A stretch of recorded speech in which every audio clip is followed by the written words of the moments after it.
identified member of some species. True. And we're live with session 8 of Embers of the Phoenix. Someone want to catch up where we left off, or I can summarize? So I don't remember the first part until the trial. Because Do you want help? Yeah, I could use it. So we went back to try and get the chest again and prepared ourselves better with an air bubble and some masterwork thieves tools. We were able to get it and also opened the other one because Judge G and Ron were greedy. Found a ring inscribed with the symbol of is it Savros, the god of fate? And a simple silver ring that Ron put in his Pathfinder pouch. We left the coins there, and before we left, we took the Milthril chest with us, but before we left, Ron had Zoo take a look at the half of the building to see if it's the ones we know, and it was not. So the Mithril chest had the ring with 3 rubies, and we knew it was magical, and we asked Gabby for help identifying it, so he called in Everon, and Ron was very ridiculous, complimenting me and insulting me at the same time, saying things about elves and calling me Bissy's Everon. But when I take a look, it appears to be similar to my family ring, but fully charged, a ring of 3 wishes, and so Everon tries to find out some information about how they found it, who it belongs to. There aren't any known heirs to the Nullside family, so it brings about suspicion on Randy. So the group decides to remove the ring from the chest and only give Randy back the chest. And we also brought Bissy there. Bissy said he would reward the party for turning in such a valuable item. So in the morning, we returned the chest to Randy.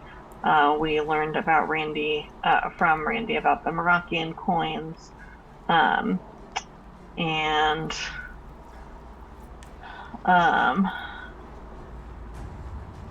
then we met with Yasmin. He said that we could try again on the property, but he had an audience with the Queen the following day.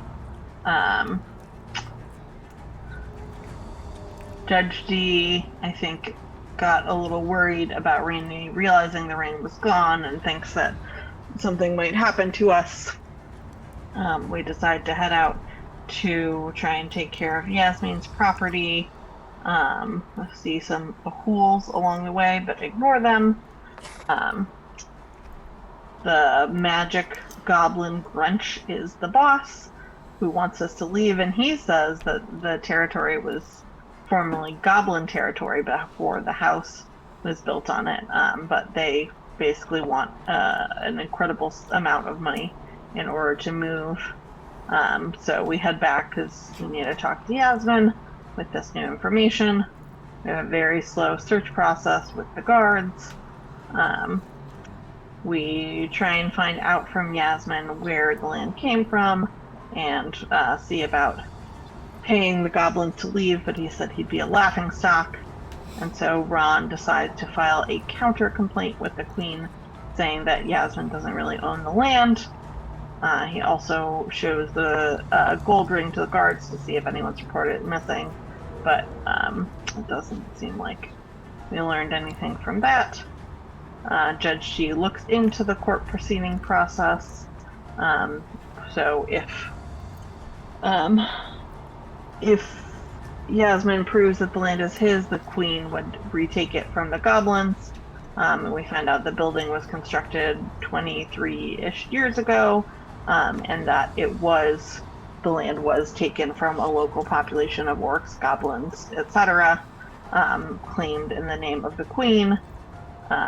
She also got a very nice suit from the tailor to go to court. a special magical pocket. There, and then we go to court, and she hears from all of us, and then I think we ended when the queen was taking a brief recess. Yeah. Yes. Perfect. That is Excellent where. job. Yeah. Did you want to fill in anything about the trial, Stephen? No, you did an excellent job recapping, so not that I can remember.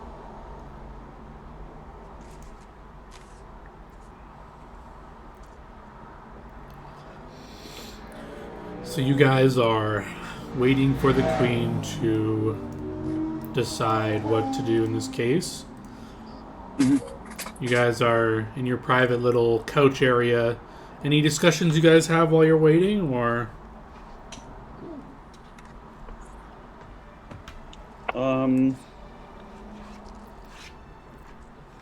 No, I think I'm still fuming since he decided to threaten my life.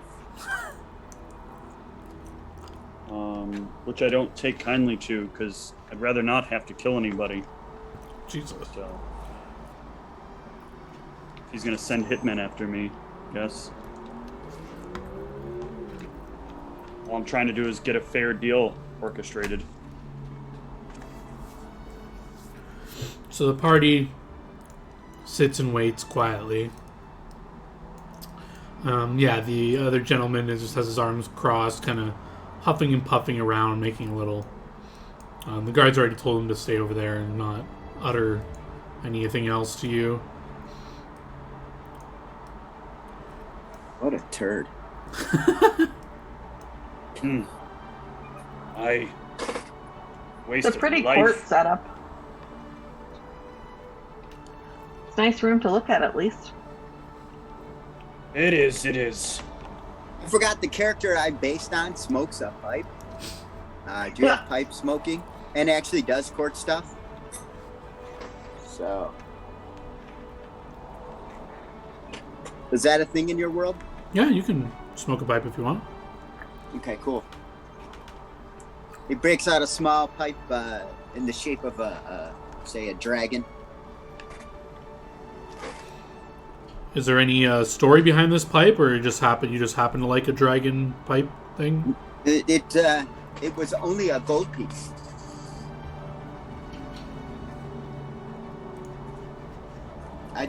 It's one of those things that I think makes me look more human if I smoke a pipe. So it's like a whole affectation. Okay. So I make a big spectacle of lighting it up and doing all that kind of thing. You know what I mean? Yeah. The smoke probably comes out of like the dragon's mouth, and it looks pretty cool. Exactly.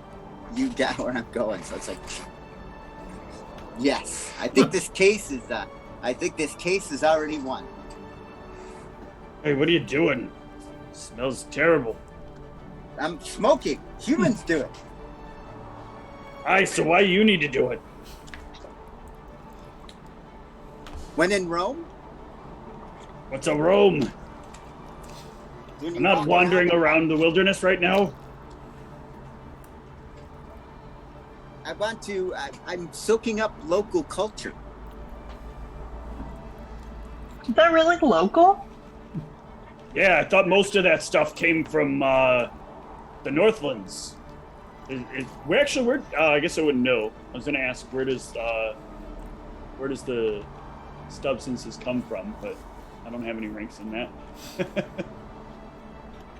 I don't know. I saw it in a window, and a lot of people were doing it. It looked pretty nifty. So now I'm doing it. Ugh. Does it taste good? It doesn't smell good. So just for clarity here, as civilized as I am a giant rat. Yeah. That doesn't mean you don't have to answer the question. No. I mean, I don't know if it tastes good, is really what I'm saying. Doesn't taste horrible. I've definitely tasted worse. It smells like it tastes horrible. I find it soothing. Ugh. I don't need you becoming as bad as the humans now. Is that such a bad thing? Sometimes I feel like it is. It can be a bit narrow. I mean, not all humans are perfect, but man. Try living in a gigantic rat den in a sewer. Some would say that's what living in a cave was like. Yeah, but we've all been in dwarf caves, and they're not like rat warrens. Have we? I assume we have. I'm gonna look to the goblin and the hobgoblin. You ever been down in the dwarven caves? Mm-hmm. I don't think so. Oh. Constantly smells. I don't You care fart what in many it? of them. What? Do you fart in it? I mean, I'm assuming many of the dwarves do. You kind of have to. Where else are you gonna fart? I assume that's industry. Outside? The the entrance to the cave is too far. You got a long travel ahead of you. Wait, so you're complaining about my... I'm sorry, my goblin friend. You're complaining about my pipe smoking, and you guys are letting it rip all the time? I openly left dwarven society. Because too many people farted? No! Oh God, Oh! who cares? It just stunk down there. It's That's hard why to you shower. left? Hard to keep metal clean. I'm going to offer my pipe to Michelle's character. It's not so bad. I guess I'll try. It's terrible. I bought cheapest tobacco possible. I don't know.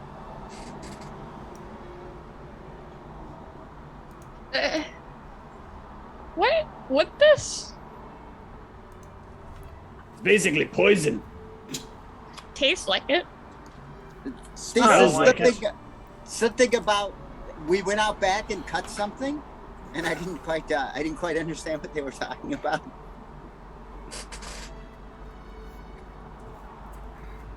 Wait a second, where did you buy this from?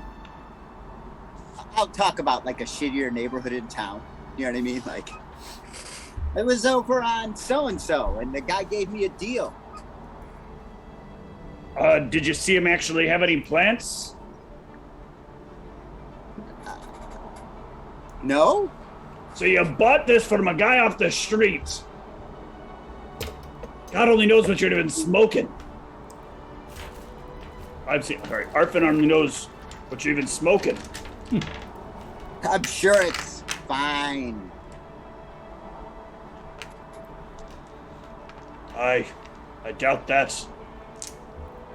They don't live very long. I wonder if you could actually get... Wow, how grim. I wonder if you could actually live long enough to develop throat cancer.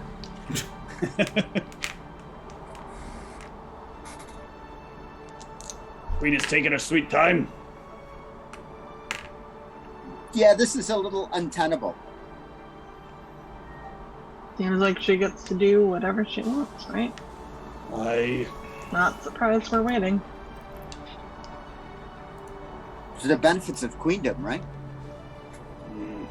Suppose so.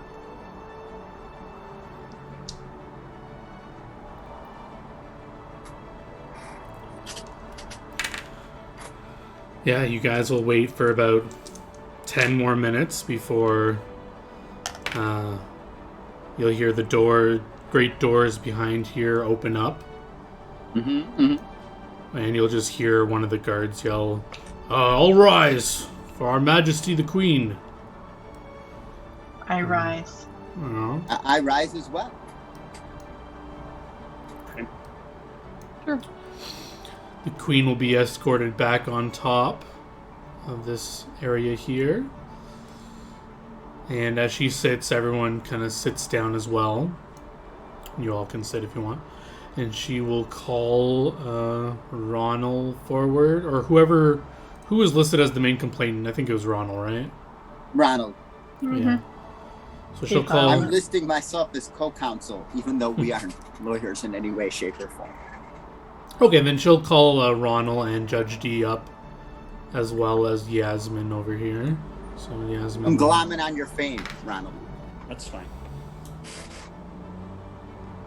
She will ask you guys to step forward in the scales of justice area And I can bring your guys' tokens there. Once again, it's weird to be in a courted adventure and not about to be run out of town.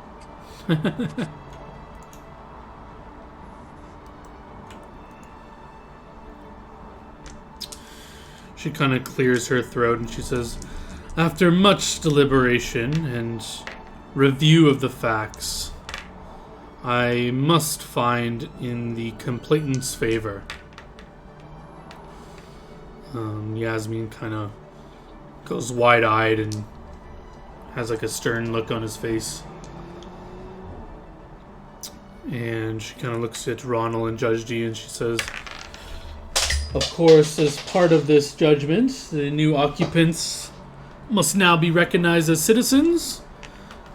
And I believe their taxes are due for the month, so... Oh, so shitty! Oh, so shitty! If the complainant would please the court, you may serve the kingdom in collecting these taxes. If not, my royal guard can do it. But since you have brought this case to our attention, and that there are new citizens in that must pay their taxes, I find it fitting that you should collect them. I find that a fair and honorable deal. They cannot pay their taxes, they cannot keep the land, and perhaps that may be what others need to get land that was unlawfully given to them back. How much is the tax bill? My royal guard will give you all the details. If there's no other items we must put in the official hearing? No, thank you, Your Majesty. Wish I had a Lenny Briscoe wisecrack to go with this, but I don't. She kind of looks very pleased, nods to her council of members that are up here, and she will slam the gavel, and court is adjourned. She will get up, everyone will rise again, and she will be escorted out. And you guys can stay here, talk amongst yourselves, but all the council members kind of take their leave.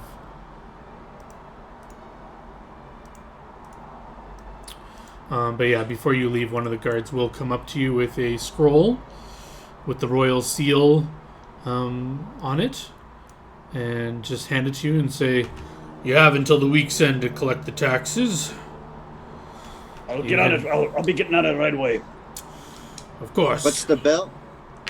It's all the details in the scroll. Here is your payment up front for your services, and he'll hand you a pouch. Yeah, does it feel... How heavy does it feel? It feels like it weighs... 1 I don't pound. want to, Okay. Yeah, so, probably like 50 copper. I'll head out. I don't want to count it in front of him. Yeah, you guys have the sealed scroll, and you have the pouch, and you guys can head out of here. Where are you headed? Just to the tavern, or...? Yeah, we can head there, take a look at the document, see what they owe, and then discuss. All right. Yeah, I think that's a good thing. You know, it's a win.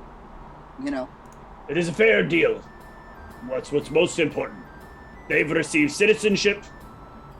What more could someone have than to be loyal citizens to the crown and forced to military service because you didn't pay your taxes? I mean, it's a job. You know what I'm saying? Aye, but you're missing the point. We not be wanting this war. Say it again. We don't be wanting this war. Oh, yeah, no, we don't want this war.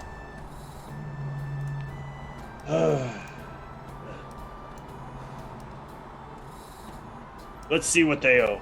I'll unroll the scroll. Yeah, you'll see the details. It kind of like lays out a lot of the particulars on this property. He was running a business there that was making quite a bit of money, so it's taxed. The taxes are based on that projection, that what he would have had to pay. assuming he's running his business and earning a certain amount of profit. And at the bottom, they are asking for 500 gold. And on what are these taxes paid, like on an annual basis, Monthly quarterly, basis. how often? Monthly. Ooh. Wow. Wow. All right, well, we'll see if they can pay it. If they can, then we'll bring it back. But what do we do if they cannot pay it? You're asking us? What are your thoughts? I mean, we pay it? report that. Are we just gonna start being able to pay 500 gold every month? Perhaps if we can work out a deal, the goblins can be of some aid to us. They have the guy was like what was he manufacturing again? He was doing importing and exporting. He was very vague about what exactly he was doing. So he has some kind of business of moving product. If us taking on the expenses for them might get us within the walls, we might be able to see what they've got and potentially put ourselves in control of the business. We'd be buying 500. ourselves an import-export business. 500 gold a month, though, seems like a lot. Did I you don't open the think bag it- yet? Sorry, just want to make sure. I did not yet. Oh, okay. Yeah. I guess, yeah. I'll look to see what's in it. Yeah, the bluish, silverish metal stares back at you. Mithril coins. Mithril coin. Mithril is 10 times platinum? Mithril is Or in between gold and platinum? 50 gold a coin. So Holy 50 coins to shit. a pound, so 2,500 gold worth of mithril in here. So 50 coins of mithril. So we can just pay it for 5 months. Sure, if you want to.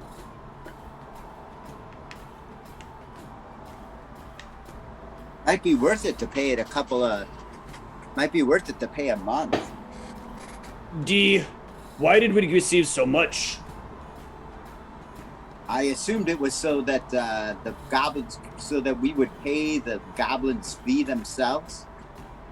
Make sure we're not agreeing to something by law that we might not want to. Can you think this through, and think if there's some kind of loophole in our acceptance, like we become workers assigned to the queen, and anything she Seems might like we're going to request? become.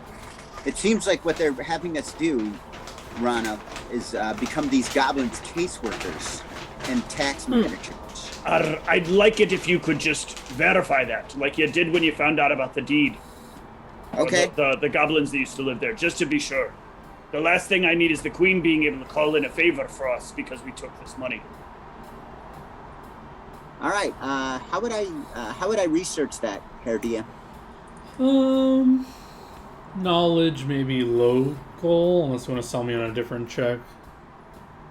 Now, knowledge local is it. The next time we gain a level, I'm going to put one in law. I don't know if John uses law. Oh, Yeah, That you is, can that if is a you thing want. I came up with. Yeah, you can sift through the documents you copied from the library, and yeah, you can come across just some of this legal jargon. You're essentially currently employed by the crown by accepting the money, and your job is to collect their taxes. They only told you to collect it for the first month, so technically that's all you have to do. That's all you're really obligated to do. Okay, so here's our loophole. We're only required for 1 month. They gave us enough here to pay for 5 months worth of the things here. It might be beneficial if the goblins are cut into whatever this guy's, I can't remember his guy's action. That way they can pay their that way he's paying them or something like that. Yeah, you will. With that check was good enough. You also know that the document is specifically requesting that the taxes be paid in gold. So you would want to, if you do plan on paying it for them, in order to not be obvious, or if you don't care about being obvious, you could pay it in the mithril, but you likely would want to pay it in gold if you want to at least pretend the goblins are paying it. But it's up to you. What does everyone think? Well, I've spoken my mind.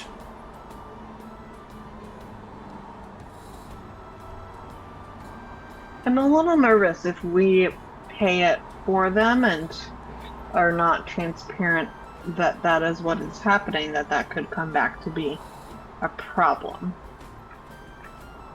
A lot of the things that we'd be doing right now on that list. Yeah, as Osrin brings that up, Judge D, you're looking closer at this scroll that was given to you, and yeah, you just notice that the words are very particular, saying that the goblins must pay this, and blah blah. Like, you're kind of getting the sense that, yeah, like, what you're doing is not above board.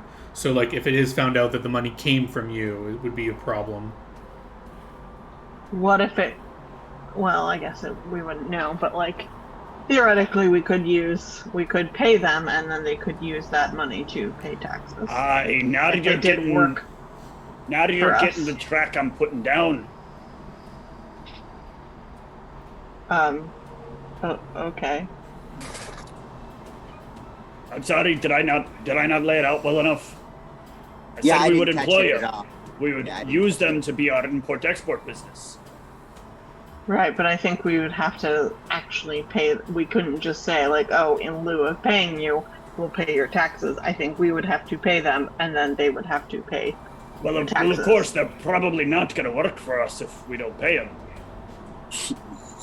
I don't know if they're going to work for us in general. I don't know either. Well, there's one way to find out. Yeah. We had So that what and do we you make them think? an offer that it cannot refuse. I mean, we have a fourth member of the party. I welcome that fourth member of the party's thoughts on this one. I don't think I get this legal stuff. The question is, what do we do? What do you think we do if they can't afford to pay the 50 gold 500? or 500 gold? Yeah. It's not a small amount. What usually happens to people like that? The land gets confiscated. Then it's legally taken over, and no court in the world is gonna. Yeah, you guys can give me a sense motive here, just looking at this document with Judge D's knowledge and all this conversation going on. If you want to try to assume the Queen's motive or the decision here. Very nice. Wow. Osrin, you're not really getting it. You're kind of just... This is not really your thing. But all the rest of you, it seems kind of plain that the Queen is not expecting them to keep this payment up. And the payment in mithril coins was a way for you not to pay, or to know if you were going to pay for them. If you were going to pay a mithril, she was going to know you paid for it and then confiscate the land. Basically, it seems like she's trying to be diplomatic and not have word around that she's just confiscating land from inhabitants and stuff like that, but she's trying to create where the story would be, oh, they didn't pay their taxes, the people were trying to pay for them, and all this stuff happening. Basically, she's trying to make it so that they lose the land legally, instead of it being in the history that they had their land conquered, and it was stuff like that. So that's what you can surmise from all this.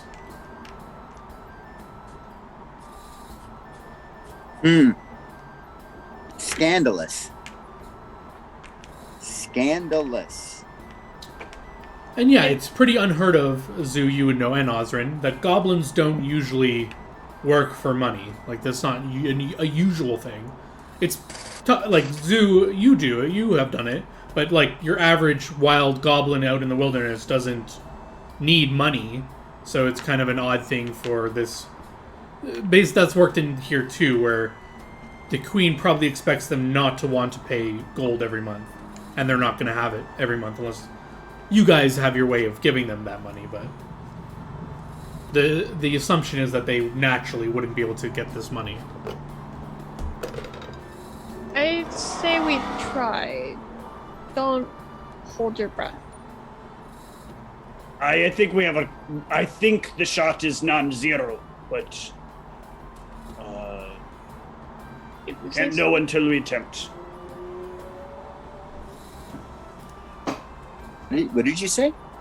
Can't know until we attempt. Yeah, I would agree. What time of day is it? I forget when that trial was. Yeah, it was first thing in the morning, so it's just broaching the afternoon.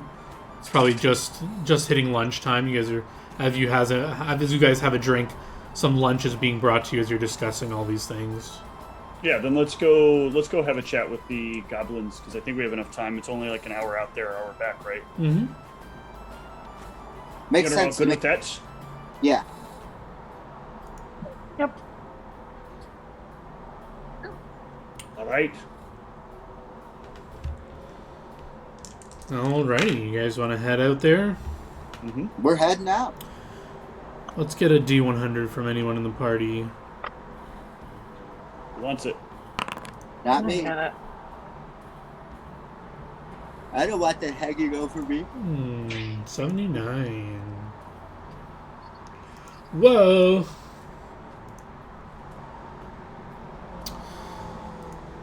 Whoa. Your D100. You guys are making your way out. On the road, you come across one of these traveling merchants who kind of just has his cart set up. There's a few people perusing his wares. But as you guys get a little, like 30 feet within view of it, you kind of get a good look at it. There's a symbol of Arfin carved in this wood sign on the top of it. There's 3 or 4 commoner type individuals, normal clothing, just looking at some of his wares. And the merchant behind the stall is an elf, clearly, with like silverish hair. He's got these like light brown eyes. He stands about 6 feet tall, and he looks down the road and sees you guys, and no perception check needed. You can tell he kind of squints a bit, and then he kind of like looks like he has like a realization as he's looking at Zoo, and he kind of like waves his arm at you guys. Hello, friends, come check my wares.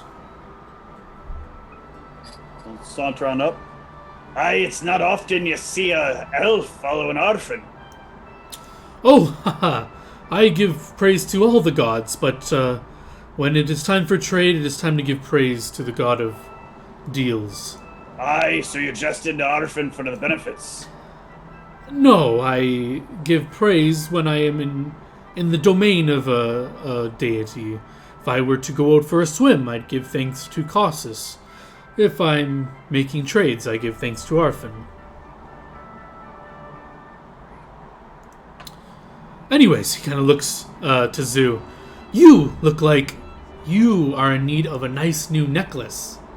And he kind of pulls out from the table an item that is a string, and it has a cluster of spherical beads with some of the ends tied together to form a necklace. So a bunch of these little beads forming this necklace. And he says, I've seen many of your kind running around lately, and I'm told that you would be very interested in this. I can give you a good deal. It's just a normal necklace? No, it's magical. May I then, sir? I'm gonna tap my holy symbol against my armor. Mm-hmm. What do you want? Do you want to examine it? I'm gonna tap my eyes. No, yes, I'd like to be examining it.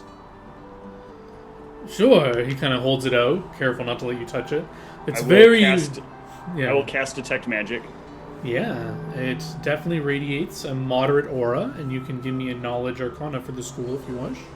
I do not have any Knowledge Arcana, but Okay. I can try to spellcraft to identify it. Well, I believe you have to have it in your hand to do that, and he doesn't let you Oh, touch it. I think Is so. that I the may be weird thing? wrong. Hang on. Yeah, you might be right. Thinking about it.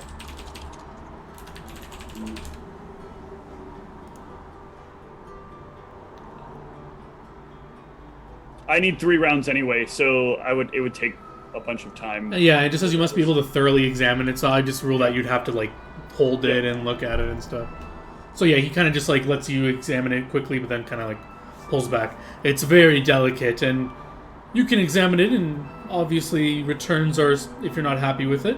But no offense, but not for you, for her. He looks at Zoo. Do what? It's for Zoo. He doesn't say it. It's for you. You be making your wares unavailable to all peoples, and you bear the sign of Arfin on the side of your thing? What kind of fair deal is this? Settle down. There are many other items that you can peruse, but this one. Aye, but if I be wanting this one, you won't let me have it. No, I don't know it why was. periodically I become a pirate instead of a dwarf. Unfortunately, I believe it in the fates that this item should belong to this one. Oh, If now she you're wants bringing it. Savras into this. Indeed. Next thing you know, it'll just be random chance that she's here, and you'll be thanking Azrael for things. I do thank Azrael for this chance meeting. It was. And eventually it'll bring her death, and then you'll Oh be thinking... no. This item, I'm sure, Pelosis would gladly aid you in its use. It's help protect you. Now you be speaking Pelosis' name. I am a man of the gods. I know to respect each one. Where do you be getting the item from? It was crafted by. It was crafted by one of my kin to the north. Fresh just in. Alright, so let me get this straight. Your elven kin produced an item for an elf to sell to a goblin He kind of way looks down at here Zoo in during this. Aldebaran, or in Rachel. Is this man your father? Do you usually let him speak for you in this manner? I think she can make her own choice. No, he just keeps talking. Exactly. That's enough, good friend. Let me converse with my customer here. Now, what is What your it name? do? Well, first, what's your name? Zoo. Pleasure to meet This you, big. Zoo.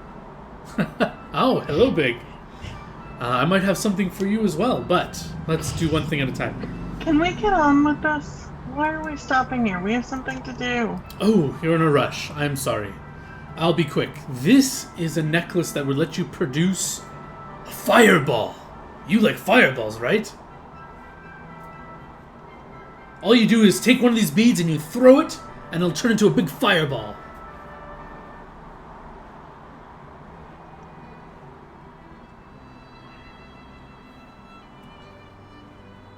People have called me racist. Oh, I'm sorry, what? I'm sorry, no, nothing. You got something shiny here for my rodent friend?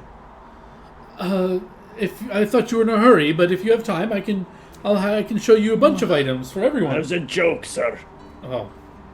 How much? Usually these go for around 3,000 gold, but for you, half price, 1,500 gold. I'm basically losing money on it. But I believe it in the stars. I saw this meeting happen, and I think you could benefit greatly from this. I feel like it'll help you. Even better, you don't have a magical amulet on now, do you? No. Okay, he just looks at your neck. He doesn't see one there. He says, and even better, you could wear another magical amulet if you have it, and it still will do its thing when you need it to. It's a very, very good item. Hold on. My Arfin is whispering in my ear here. That'd not be how amulets be working. Yes, usually, but specifically this one can work like that. Why are we even entertaining this? This is not something we need or ask for. You don't need disposable fireballs? You look like strapping adventurers, especially Zoo here with the bow on her back. She could probably aim these very well. Hey D, can you confirm for me if somehow this thing lets you wear 2 amulets? He's snoozing off in the corner. I knew this was getting boring, but I didn't think that boring.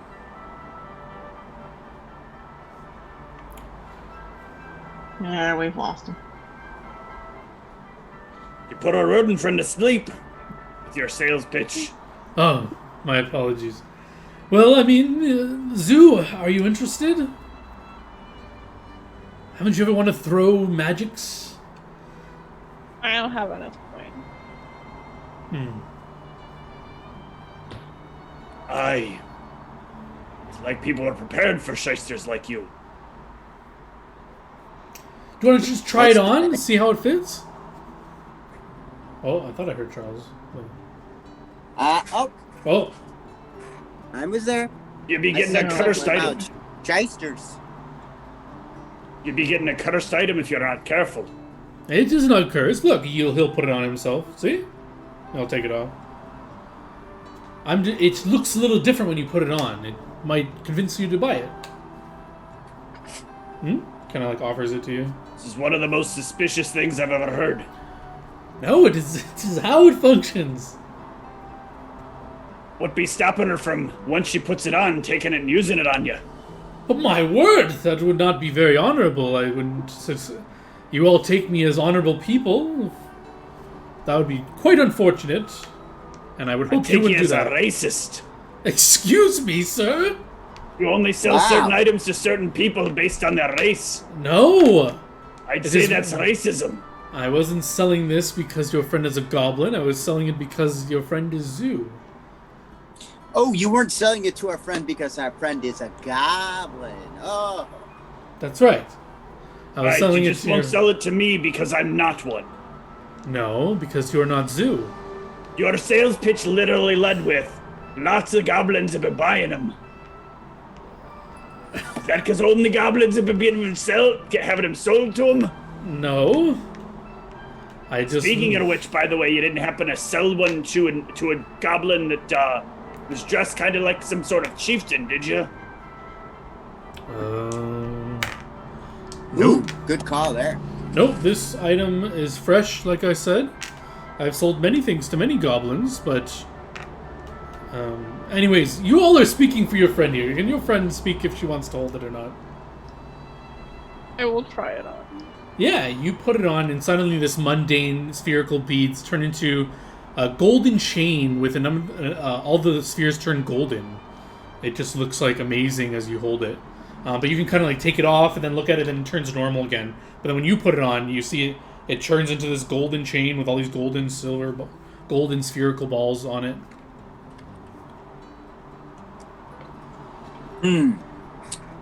Maybe it's meant for her. The rest of you don't see that change. It still looks normal on her neck. Only Zoo will notice the change. Well, what do you think, Zoo?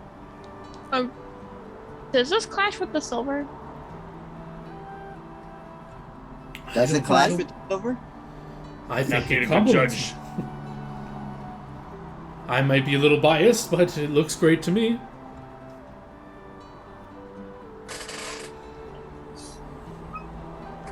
How much are you wanting for this bauble? 1,500 gold. Practically Ooh, I a just got there. I steal. didn't hear that one. Aye, but Take it's it sadly, back off him. Like, hand it back. sadly that'll not be the money in the budget. Oh, Really? yeah, you priced yourself out of a customer there, my friend. Good luck with unloading that good. I'm willing to bargain. How much can you afford? 50 gold. 50 gold? Come now. A You're man of looking to Arvin? move Is it that a quick, fair it deal? seems. Is that really a fair deal? You're looking to move it quick. Gotta be a reason for that. I just want to do my duty and see what I believe the fates have in store, but I've done my job. If you want to refuse fate, be my guest. Aye, this must not be refusing fate. This be someone using the god's name in vain. Oh, of course not, sir. You've insulted me far too many times. You may all take your leave, as your friend said. You're in a rush. You're not interested. May Arfin force you into nothing but fair deals. I conduct myself more than fairly. Aye. We'll see about that soon. All right, so I think that encounter went well. That was a waste of time, like I said from the beginning. Yes, Azrin. I don't disagree with you. Fortunately, though, these things seem to find us. Yeah, and we have, I don't know, choice over whether we engage with him. He's got a symbol of Arfin on his thing. Thought maybe he Yeah, actually which he had something. explained early on. He said, "Oh, I follow whoever, depending on what's convenient for me." I agree, and I said we should just go. Then fireball. I wanted to see what it was and if it was worth anything. All right, yeah, you guys can take off, make your way to the estate. You guys come up to the estate. It is as you left it. Some goblins on the walls and below with goblin dogs kind of barking and sniffing as you guys come close enough. And in common, one of them above the wall will say, "Oh, you back! We are your citizens now of the city. What'd that mean?" This country. Your taxes. Taxes? This land is yours. As long as you pay them. What we pay? 500 gold. His eyes Every go kind of month. wide. Oh, If you don't be doing it, the guard will come here to collect you. Put you in the dungeons. we hold them off. They no get inside. It's fine. This our land. We pay nobody. They pay us. For time we not on land. You tell them that. I made a deal. You make deal with us. I try. You don't make deal. Yes, we make any deal. All right. Do you even know what you have inside of that building there? Lots of stuff. Like what? What it matter? You two gobbo, you can come inside if you want. You can join us too. No thanks. Wow. You sure? So here's the deal. We need to enforce the taxes. And I mean enforce. Oh. So you got two choices. One, we can help you make a business that will allow you to pay your taxes.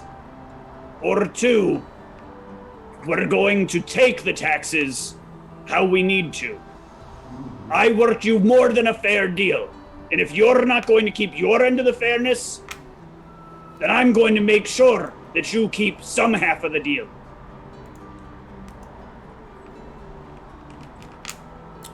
Give me a diplomacy check. Anyone can assist if they want. I'd love I to. cannot help. Oh, I rolled a 2. Damn. 29. Ooh. Nice. You all look tough. We know one fight. How much? How we pay? We don't have gold. You have things on the inside of there that he was using to make money off of by selling them to other people. We can help you sell those things. Oh. They gone, I think. What do you mean they're gone? They there one day, gone next day. Magic, People or maybe. the items? Stuff he had. Crates. Crates don't just be disappearing. Listen, if you'll allow us in, we can give you a hand. Maybe we can figure out where they're at. Get things situated for you. Okay, as long as Gobbo say you trustworthy. Kind of looks at Zoo and Ozrin. Yep. We trust them. Okay. He kind of calls back up and they open up the portcullis. And they will step aside for you to come inside. The dogs will kind of be put aside.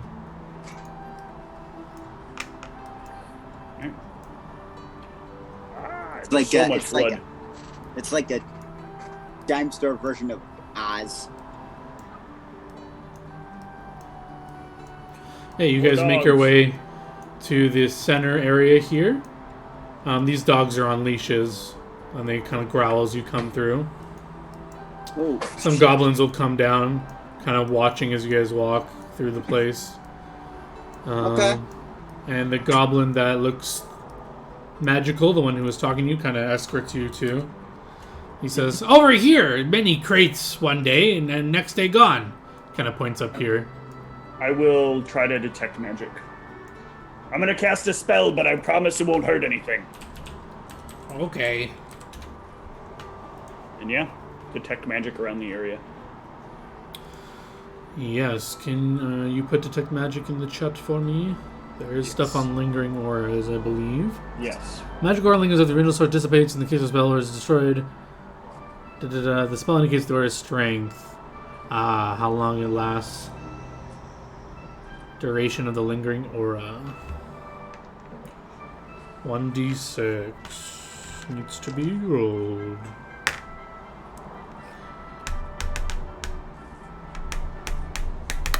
Yeah, there's no lingering aura left here, unfortunately. We do some perception checks to see if there's anything askew, anything like that. You guys can give perception checks. You can also take 20 if you want to take 2 minutes to just take your time, look at everything. I think that's for the best. Yeah. Yep. 38. Yeah, can anyone get it better than a 38? No. All right, 38. Plus 11. So that'll be 31. No, 21. Or yeah, 31. Yeah, so 38. Judge D. I mean, you all take your time, so you all notice a lot of the stuff. Like, obviously, there's some blood, and it seems like some commotion happened here. There is some like depressions in the wood where heavy crates were, and they are no longer here. They don't seem to have been dragged. They were just like they were in that spot, and then they were gone. No other unusual things noted here, aside from obviously the amount of blood everywhere. But you were told that there was quite a scuffle with the goblins and the guards here originally, so it's probably from that. Is there any other equipment here that may have been left behind? Machines or just this stuff, and you'll like kind of back out and show you. There's some card here with some random supplies that you can like look through. There's some rations. There's a sealed crate here. This is a cask of ale. You can smell it through the wood. You can pry open that casket, and in it is it's filled with I guess hay. And as you like kind of sift about, you see in the center of it, what does this look like? It looks like the splintered remains of arrowheads or metallic like bullet fragments. And it's like shaped into like a clover kind of symbol, and it's like has this like nice silver chain on the ends of it to make it a necklace. Got anything religious? It kind of looks like it was somewhat crafted to look like let's see.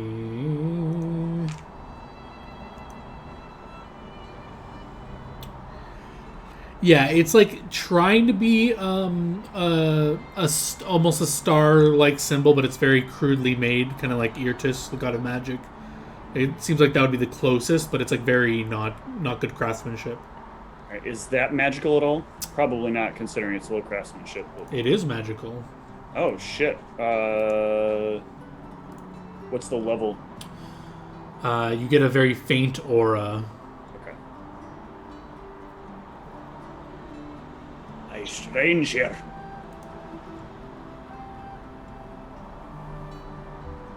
Pull it up and hold it up to the sky. Oh, you touch it? Yeah.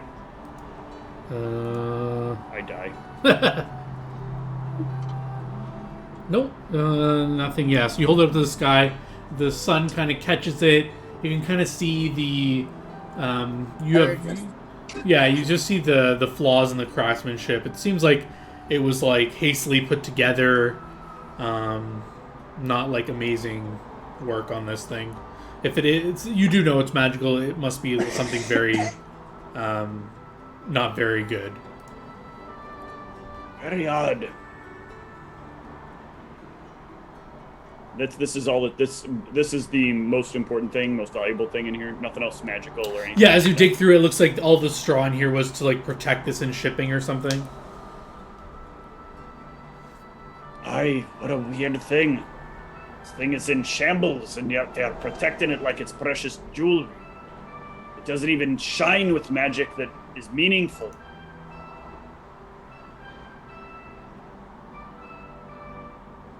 Well, this isn't great.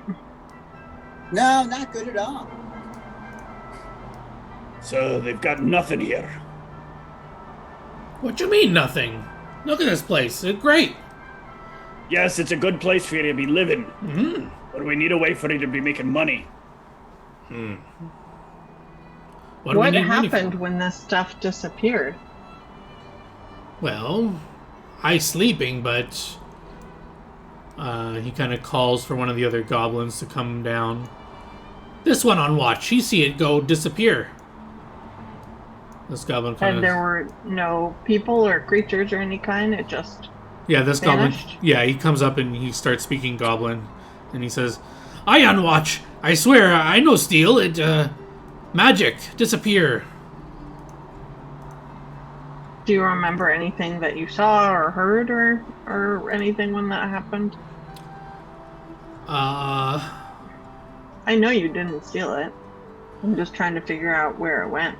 I hear a strange sound when it disappear. I look over, and then one by one the crates are disappearing magically. And I guess I never see such magic before. Can you describe sound? Whoop! Something like that. That's not very good, but I'm just wondering if I believe him. Yeah, I mean, he seems to be forthcoming. You didn't see any reason for him to be lying. There's no way he could have. By the dents in the wood, it clearly was these crates were heavy. No single goblin could have lifted this. Would you say that zoop is like translated in all languages? Sure. All right, I'm gonna take a very, very, very difficult stab at that with a spellcraft, if you don't mind. Sure. Nope. No. No idea. Is it a -6 level spell, John?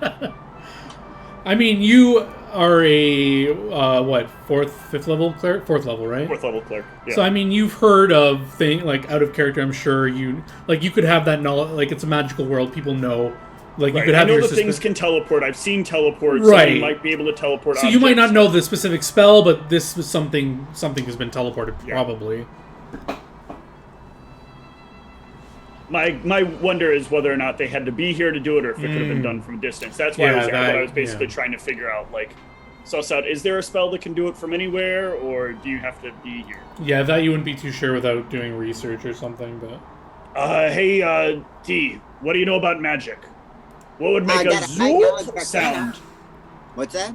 What would make a zoop sound? The sound of air being sucked out of a room. Maybe I could check to see if something's in that big brain of yours. Yeah, you can roll spellcraft Knowledge as well. Arcana for a zoop sound? Sure, you can do Knowledge Arcana, Spellcraft. You can give me a mix of them to try and suss it out. I'll spend a point for the D6. Excellent. And a It's already Spellcraft? in there. Yeah, you don't have to spend a point on knowledges. It's automatic. Okay, Yeah, so you got a that's 30. Yeah, you can give me a Spellcraft as well to try to, like, put it into practical sense. You have a good head for what's going on, but let's see if you can piece together. Can you do Spellcraft Unchained, trained? No, but you can roll it anyway in this specific instance.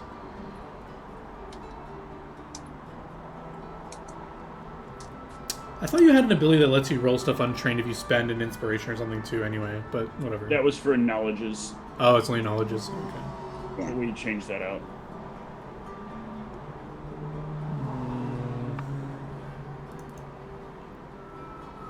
Yeah, that might be a little...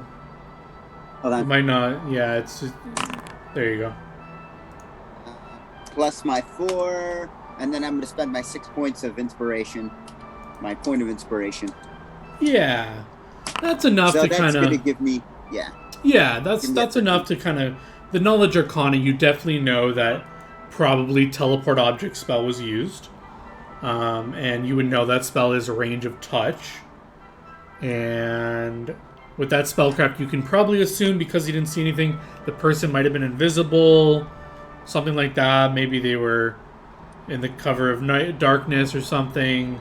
Some way he wasn't able to see them. Maybe. Aye, so then, D, do you think you can have a look around and see if you can see any evidence there was a person somewhere around here? Okay, yeah, I'm going to look around. Active, I guess. 27? I'm looking for anything at all? Yeah, again, I would just take 20 because you looked around. There was no evidence of there was no footprints. I mean, it was on wood, but there was some blood smear, but there was no footprints in the blood at all. So either this person may have been, maybe they were flying and they touched it. Maybe they have airwalk. There could be a number of things with your knowledge arcana that this could be accomplished without leaving any physical trace. And yeah, you know that spell is not strong enough to. He said this happened last night, so it's been far too long for that level of to detect. That's why nothing came up with detect magic. I'm just trying to think if your character would have any other suspicions about this. I mean, yeah, you can like walk in the building, look around, keep your detect magic going, and there's no other magic. There are some other crates in here, but they're all full of like practical things, mundane tools, no magical other items to be found. Yeah, without traveling back in time, we're just really kind of at a limit. All right, well, I happen to have a spell for just this. No, I'm kidding. But actually, because you did have a really good perception, I'll say when you cranked open that crate, the crate with that item in it, you would Judge D would notice that it looked to have been resealed. So it looks like it was very well done, but upon closer examining it, it clearly was once opened and then resealed, and attempted to look like it was never opened. So you've been able to suss that out by your taking time and looking around. Okay. I'm going to report that information. So yeah, it looks like it looks like somebody attempted to make like this crate was never opened, but it really was. Yeah, I'm gonna open up the box then, and I think this time. Get the weapons ready. No.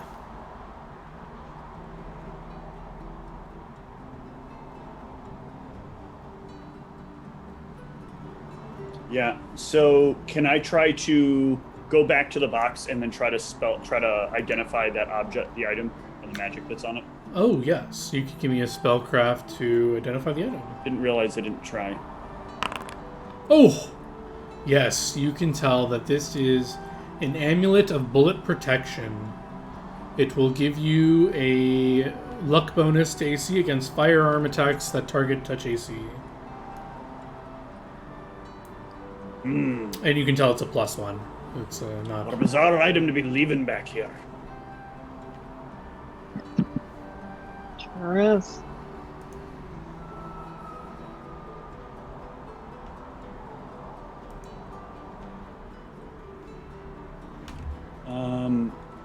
I'm trying not to let my out of character take over.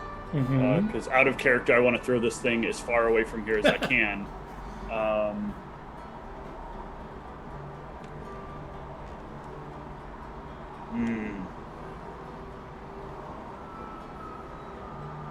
Alright, well then what do we do with this? What do we do here, guys? Gals. Not sure.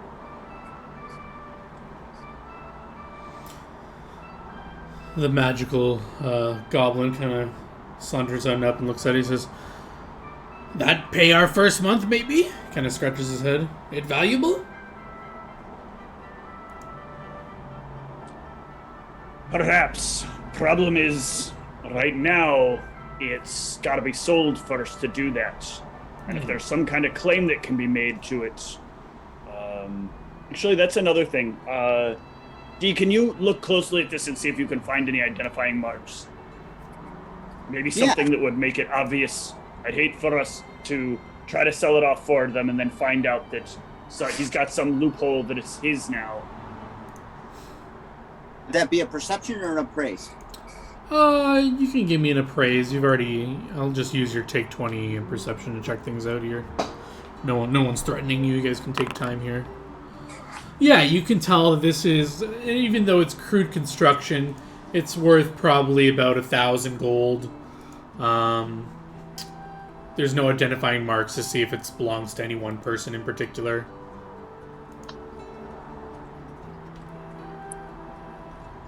All right, well, looks like you got your first item to try to sell. Oh. You buy it? No. You know who buy it?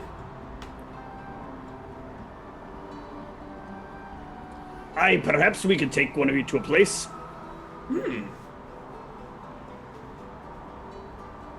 one of you be able to follow, and do you trust him enough to not run off with the gold?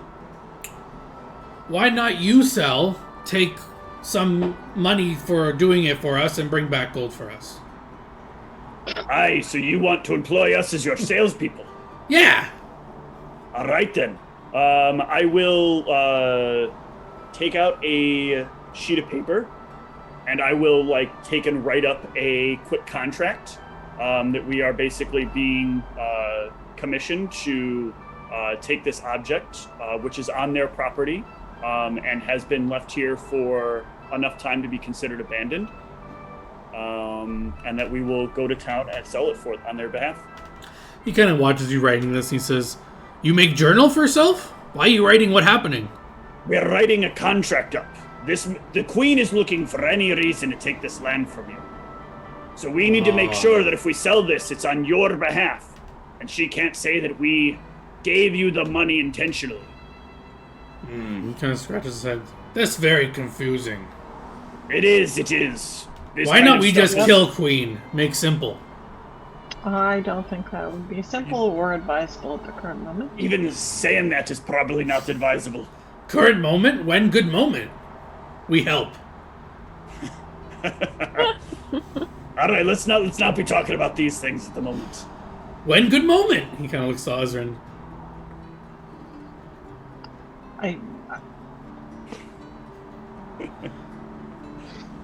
Hobgoblin just gave them a virtual command.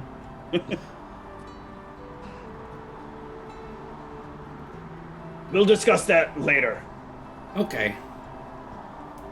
We good at killing. For now, if you can you use this and make a mark on here that you can consider your permanent mark?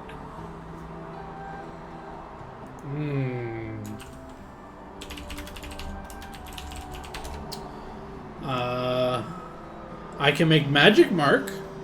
That'll work. Alright, yeah, he starts casting a spell. You would know this to be Arcane Mark. It's a cantrip, everyone kind of knows. And he kind of just makes his magical rune on it. Excellent. Alright, we'll be off to sell this for you. Here's your copy of the contract. Or here's the contract to you. Thank you. He takes it and he just kind of like scrunches it up and puts it in his bag. Keep it somewhere safe, yep. Alright, we're off. Wish us luck. Good luck. Don't die. We'll do our best. Just weird things along the way. That's why we stay in building. Safer. Sometimes it's a better plan. Yeah, they will raise the portcullis again. You guys can leave, and it kind of closes behind you. The dogs barking as they hold them back as you guys leave the area. Why are we selling this for them? Because this may sound very stupid and arbitrary, but it at least meets some of the goal. And it produces a sort of... potential opportunity for us to bond with them, to let them believe that we are on their team and trying to help them. Over time, I mean, we are trying to help them. yes, but they don't see it that they don't always see it that way. Goblins don't typically tend to be very good people when it comes to forethought. Please tell me about goblins and how we are. Sorry. It's really helpful. I appreciate all of your insights. I just, without you, would have Listen, no idea what to think or expect. I'm aware I'm not giving you a fair deal. I'm sorry. I am doing my best to do this better. Zoo, can you give me a will save, please? Yep. Uh-oh. Yeah, as he's like talking bad about goblins, the thought in your head, you're just like, oh, I wish I had that necklace. I could just throw a fireball at him. Knew it. But you don't have it, so you're just like, oh.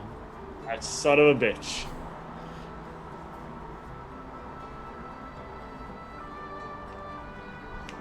Yeah, you just wish you had. Yikes. You could put him in his place for bad-mouthing goblins, you know? You're not all about killing people, but you wish you could throw a fireball at him. Yeah, exactly. That'll teach him.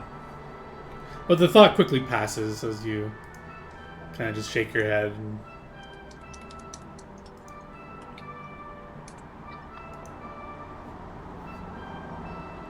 Alright, well, we got selling to do because we're salespeople. Yeah, on the way back, the same merchant's still there. If you want to sell it to him. But you can just ignore him if you want. He kind of looks at you as... He kind of makes eye contact with Zoo, but won't call you over or say anything unless you stop by his... We got a different amulet. I'll just Congratulations. walk by as we show it to him. It's better than what you were selling. That thing looks terrible. Good luck selling it. Zoo, you don't want to buy anything or anything? I don't got the money. Are we going to try and Otherwise, sell this to him? No. He doesn't deserve an item this great. What is it? I'll trade you for that necklace you were looking at if you want. We can trade necklaces. We're selling it on behalf of some people, so we need money for it. Well, let me take a look. Maybe I can help you out. No, Good. thanks. Why not? All right, fine, Aslan. You're right. All right. Let's carry on. Can you guys give me perception checks? DC 25 as he mumbles something under his breath. Oh! Zoo and Judge D. Do any of you speak Elven? I do does. not.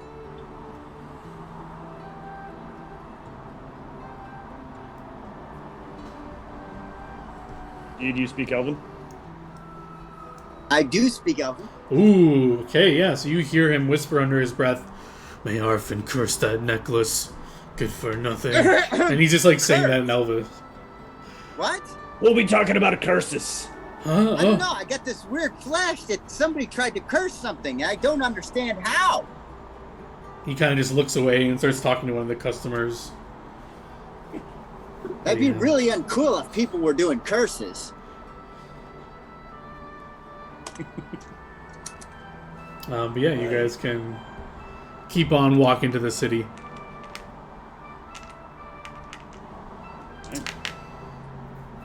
Yeah, you just get accosted by the guards a bit. They get the rundown. You declare whatever you want, but you don't have anything obvious or valuable, so they don't bug you too much. And you're back in the city. Where would you like to hawk this goods? Let's start with our regular old magic shop place. Mm-hmm. Run by another nice elven gentleman.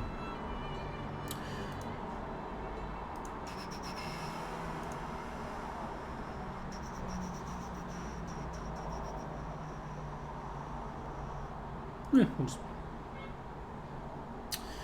into the magic shop you go. Magic items abound. There's some spellcasters in the corner trying out some items. Someone's like levitating a bit up as they are trying on some boots. Another person is just looking through all these scrolls. And yeah, you can walk up to the counter. This elven gentleman behind the counter, he's got a piercing on it above his right eyebrow, and he's got like a half-shaved head, half set of hair. It's like a brownish, dark black hair that's kind of combed to one side. He looks, I mean, for an elf, he looks young, I guess, but I guess you wouldn't be able to tell how old he is, but he says, welcome. What can I interest you in today? Good eve, I guess near eve to you again. We happened upon something we're looking to sell for some friends of ours. Wondering if perhaps you might be interested. Well, if it's magical, you definitely have my interest. What do we have? I'll set down the amulet on the counter. He begins casting a spell. Not a very potent item. Kind of niche. He kind of thumbs it with his fingers, and very shoddy in construction for a magic item, that's for sure. What were you looking to get for it today? Well, we're hoping for around 1,000 gold. 1,000? Well, I'm not an expert in these types of items. Maybe it is worth what you say, but I'll have to call a friend, and when he gets here and inspects it, if he okays it, we can talk after that. Any chance I could know this friend's name? Sure.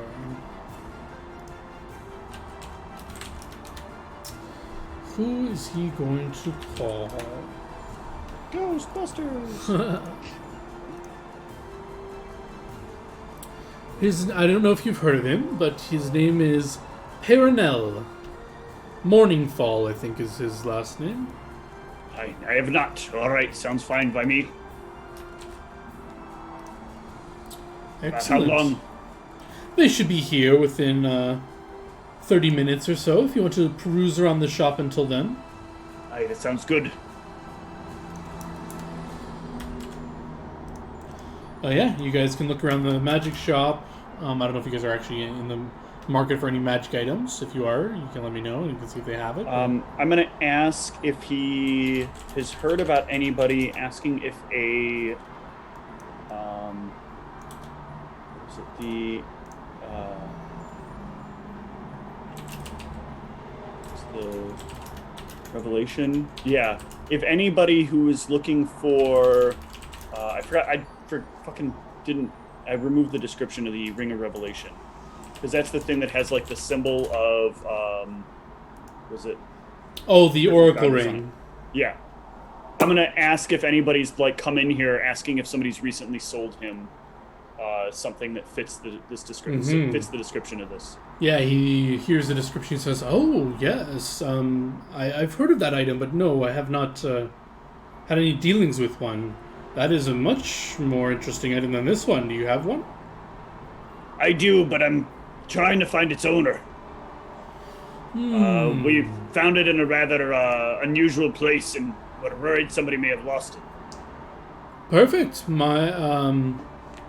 My friend, he can maybe sense who once owned it. Aye, that would be good. I would have a few things for him to take a look at. Well, depending on how many you have, I don't think his services are free. Aye, that's fine. I'd be happy to take care of it. Getting something back to its rightful owner would be doing Arfin a great service. Excellent. I'll let him know. Thank you. Yeah, anyone looking around for any items, or are you kind of just waiting for this person to show up?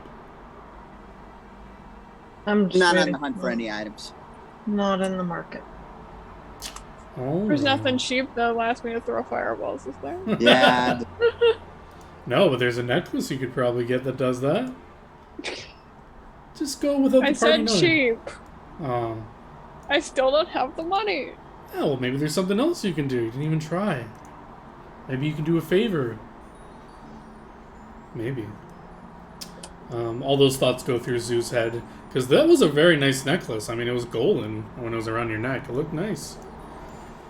Maybe you want to go look at it later. Who knows? But 10 minutes pass, and this person is here early. This person walks in.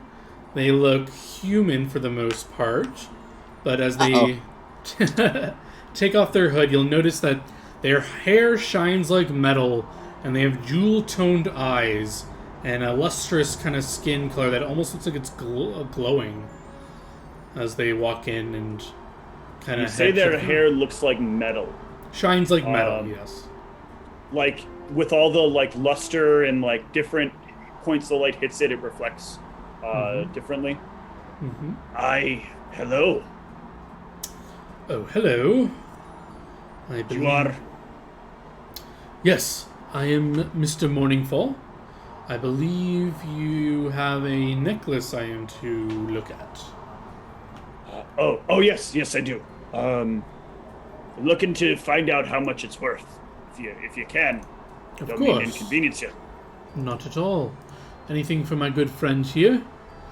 And if you produce the amulet, he will take a look. He will cast a spell, which you may spellcraft if you wish. Yep, I will give it a try. Yes, you know this to be a spell of the occult. It's an object reading spell. It lets the user know any psychic impressions left on it by emotionally or physically charged events in the item's history. Oh no, the amulet, we're not looking for that on the amulet. We just need him to appraise the value. It's the rings we wanted to do though. Yeah, but he's doing this regardless. Oh, okay. Gotcha. That's what the guy wanted him to do. He checks it out. He's reading through any history with the object, and he kind of I'm gonna furrows look over around. to the owner and be like, I thought you said he was coming here to identify the item. Oh, yes. I want to see if there's any special moments in its history. Perhaps it has some historical value. Perhaps it's involved in some event that you didn't even know about. Maybe it's worth more than you even know. There. All right. And then he must still attempt an appraise check to see how much information he gains. He gets a +10 on the check. So he will also try to get the value. Excellent.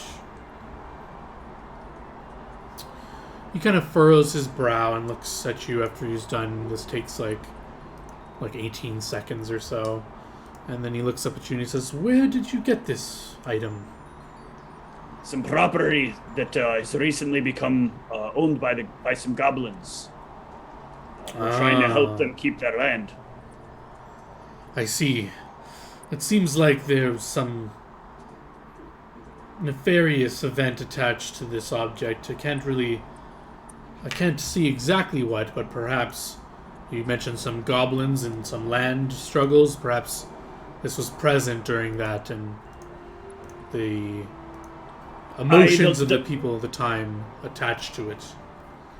The lands were previously owned by the goblins many, many years ago. They came back after working themselves up to claim their homeland to find a place there. We helped resolve the dispute, but the queen, of course, wants their rent to be paid, and this is what they have to barter for. Well, I'm afraid that won't cause any influence in the price for that event, but it is indeed a functioning amulet of bullet protection. Typically, they sell for 1,500 gold, but this one is not as pristine as I'm used to seeing a magical item, so... and of course, that's what they sell for, so of course our friend here needs to make a profit. He kind of just shrugs and puts the amulet back in your possession and says, that should help you with your bargaining for what you plan on selling it. And my friend says you wanted to procure my services to look at some other things? I have a couple of rings I'd like you to look at. We came upon them as well, and we want to see who they may have been owned by previously. You think you can find that?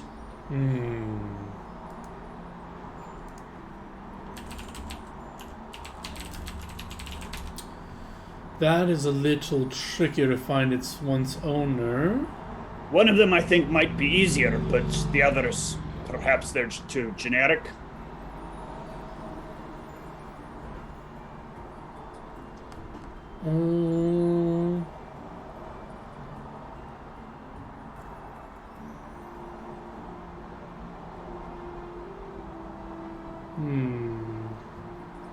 Actually, I do have some magics in my arsenal that could perhaps help. I assume these weren't owned by legendary individuals, right? I'm not sure. I don't think they would be. Not terribly powerful items. Because if they were, I would be able to tell, but that's a little pricey spell for a guess if you're not sure. But anyway, I will try my smaller magics to see if I can let it shed any light on them. Alright, I'll hand him the Ring of Revelation. Alright. He will cast some spells, and while he does this, he kind of takes these into the back room of the shop. One of you can be with him in case you don't want him stealing the item or something, you're paranoid or whatever. But while he's there, the shopkeep will talk the amulet with you. So he says, okay, so market, these go for 1,500. This one's in bad shape. That's what I would be selling it for, so I'll probably be selling it for 1,200. I need to make a little profit on it, so what do you say to 900 gold? Alright, I have no problem with your price, but I need to make sure there's paperwork involved. If I were to hand you a little bit of mithril, could you perhaps add that to the price of the item? It's a mithril coin. Not following. What do you mean? We need some money changing done, and it would be easiest if you could just put it on the one sheet, all as one item, instead of having to make it a whole separate line item, make a big deal of it. So I just give you 100 coins worth of mithril, and then you say we sold the item to you for 1,000 in gold. Give me a diplomacy check as he contemplates this unusual request. Oh. Yeah. Yes, I don't see a problem with that. Sure, we can do that. Thank you. So yes, I'll give him the 20 mithril, or... No. Each coin is worth 50 gold. Yeah, so 2 mithril coins. 2 mithril coins, and then the balance he'll give you, basically, okay, and then you want 1,000 Yeah, for the and then he'll give back 1,000 coins. Excellent, yeah. He will give you that in gold if you wish. All right. And we'll give you a document as you wanted. And he'll kind of pour some wax and put his signet ring into it to sign it on the bottom of the page. Aye, thank you. Thank you. Pleasure. And then, yeah, a few minutes later, the Mr. Morningfall will come out of the back room with the ring and say, unfortunately, I couldn't discern its previous owner, but this item, again, has a very nefarious emotions attached to it. Whoever owned it previously was involved in...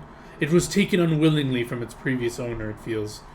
And the previous owner may not be of the living, is what I gather. I had some measure of assumption, so I appreciate the confirmation. I'll still hold out hope. Was there anything else? I believe that'd be it. Anything all of you wanted? No. Oh, if it was just one little ring, no charge at all, but if you ever do need these services in the future, and he kind of produces a nice little minted card with his name on it, with a way to contact him, basically his place of where he lives, basically. Aye, thank you. Excellent. Thumbs up, we will. Pleasure. And he kind of nods to the shopkeep, nods to you, and he gathers his things and heads out.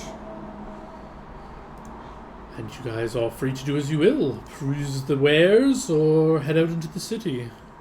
I think it's late now. Yeah, the sun begins to set. let's get some rest. We'll bring this money back to the goblins. They can pay us the money once they've signed off on the contract. We can make sure the queen gets her due. Yeah, you guys gathered around the tavern once more, drinks and dinner in front of you. Any other conversations you want to have, or is it an early night? No, we can have some talk. Yeah. I think I'm ready for a break. Sure. Yeah, let's, as you guys get ready to eat, we While can we're go getting on break. drinks, we can be quiet. Yeah. And we are on break.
We're back.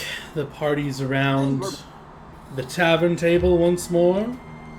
Having some drinks before having a night. Anything you guys want to talk about before heading to bed? Not really. I know I've been a little bit strange here with this process of things. But I need you to understand, it's be part of the bigger plan. I'm just letting it unfold, frankly. Any little thing we can do to stall things a little bit longer each time.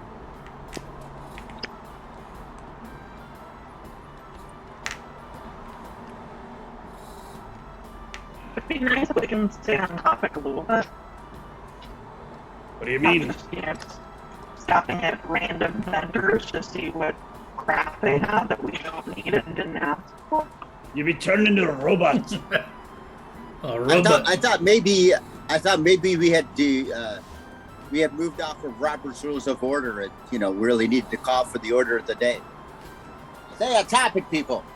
And make a motion, we return to the order of the day. Jokes aside, Whitney, your audio is robotic for some reason. I don't know. You want to try talking again, or? No. It looks like I don't know. Maybe the cord's loose or something. I'm not sure what's going on. No, because No, she's... it's. Oh, there you go. I'm using my. It's so good that- now. Hey, there we go. How about now? Perfect. Yes. Coming through loud and clear. Okay. Yeah. Bastards. Sorry. So you're saying that we spend too much time being distracted by various people? Yes. We should stay on mission, on topic, not get distracted. Alright. Point taken. I will keep it in mind. Are you ready? What were you saying? Yep.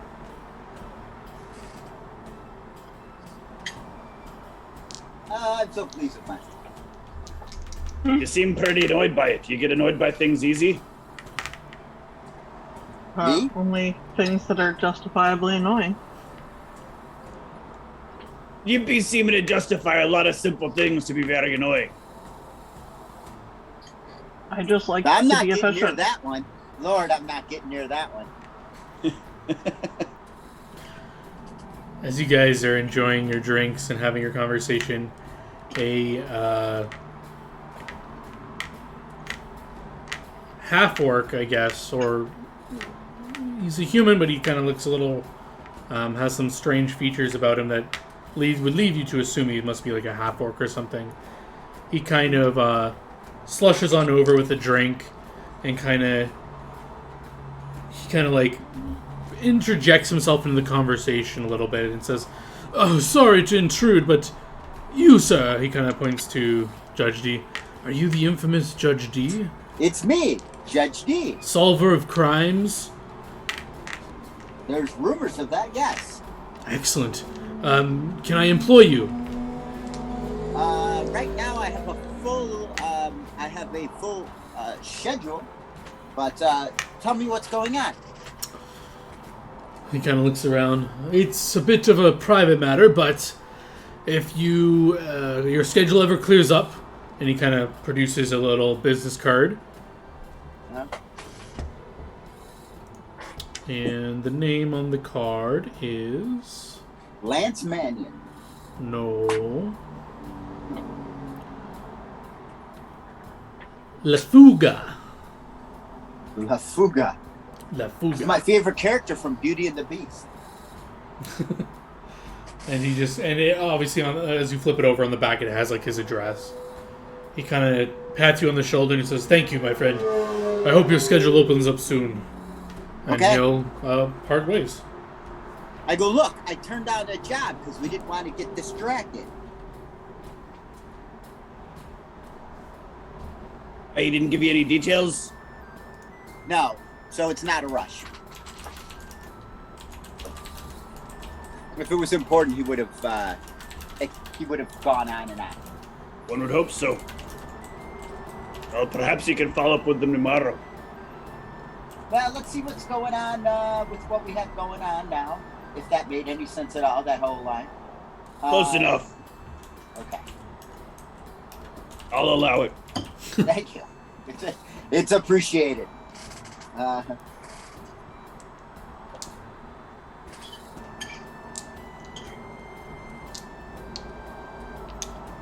Well,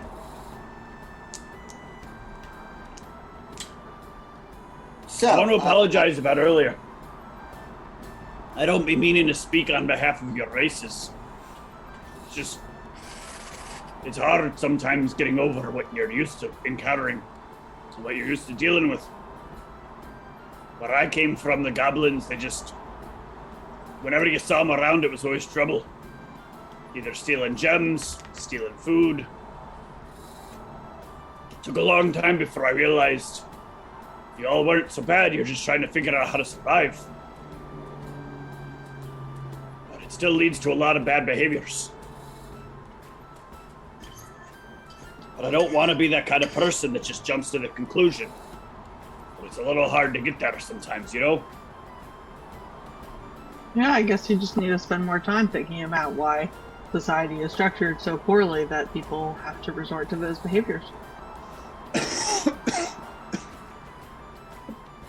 Society is structured as it is. It's very hard to get things in working order.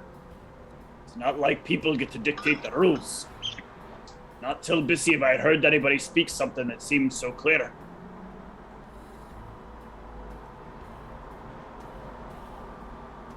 And even then, I'm still not 100% sure.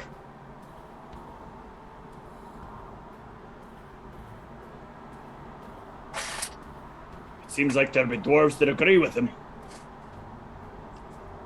Besides just myself. I mean, I left my own people because, I had some philosophical differences with most of the rat folk, and that they were happy to root through the dirt. Is that society, or is that their decision? When one takes away other people's agency and blames only society for the decisions they make, then you're taking away their agency. Yeah, I think that's a bit reductive. I think blaming society is equally reductive. I think the answer lies in between the two. Sure. So, as a culture that that highly values stealing, I wouldn't have all these phenomenal skills if I wasn't raised around thieves. So I'm just a beneficiary as much as the other people that steal. Aye, and I suppose that's sort of what I mean. It's a culture revolving around it. Seems like each of the goblin groups seem to have some sort of issue with hostility and territory. However, So we've managed to achieve some success. They haven't. Aye. So, is that their fault, or is it ours? If we're going to have this philosophical debate on the night. It also depends how you measure success. Yeah, but we have a different standard on that. It seems like my for people those have a goblins different in that, for the goblins that we've encountered so far, each of them just wanted a place to call home. You got them to their place. They seem content with it. Mm-hmm. But in the dealing with these goblins, it is very clear that they were not considered at any point, and were just somebody to be driven off. Aye. That in and of itself is, and you understand that, so. An unfair deal. Yeah. So I apologize. I mean not to offend you, but sometimes in the need for speaking a little quickly, I end up saying some things that are from the old mind, not from the new. Overturning a leaf is not an easy thing to do. Well, it may seem that way. The breeze is always blowing it. Or something like that. I don't know where I'm going with this. I don't understand trees very well. I think the answer is blowing in the wind, to quote Bob Dylan. Who's Bob Dylan? He's a famous rat poet. I don't know much about your civilization. We're claiming Bob Dylan. You can have him, I guess. Yeah, he's kind of creepy. Smells bad too, I'm assuming. But, Like most poets. oh yeah. That's so awesome. Next time I meet with friends about poetry, I'm definitely going to say that. My buddy Steve says we all stink. No, his dwarven character says you all stink. Character says. Okay, fair enough. I don't know. Let's enlist the quietest member of our party for their thoughts on this as we discuss this. Aye, you're sitting over there quiet. It's about your people. You be agreeing? Is it your people's fault? I'm just sitting in a corner, like, shoving meat into my mouth. Like, huh? Are you in agreement? It's your people's fault for the situation they're in? Or do you No. think society has something to do with it? Yeah.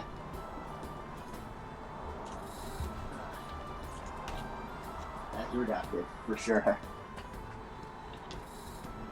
Oh. Well, not everybody's thinking deep about this thing. Sometimes people are just hungry. Yeah, I'm kind of not paying attention. All right. Well, anyway. I got lost in what you guys were saying. What we're saying is, cheese is good. Oh, yeah. She's good. Cheese good. Yeah. Cheese is good. Cheese is good. Oh, if this is all this conversation is gonna get you, I guess I'm heading to bed. I'm gonna order some cheese. You A little can. bit more crafting. Is With- this the good? Is this the place with the good cheese plate? It is, and with your cheese plate comes a riddle. Oh my goodness! So I just got a little too excited about that for my own good there. Wow. And so I hate riddles. yeah, Go this ahead. this cheese platter just looks very delicious, and then just in the center of it, there's this like little card, and you kind of pick it up, and it says, "It can be done in someone's face or out the other side of your mouth, but it is neither spit nor kissing. What is it?" It can be done in someone's face Mm-hmm. or the other side of the mouth. It is neither spit nor kissing. What is it? Talking.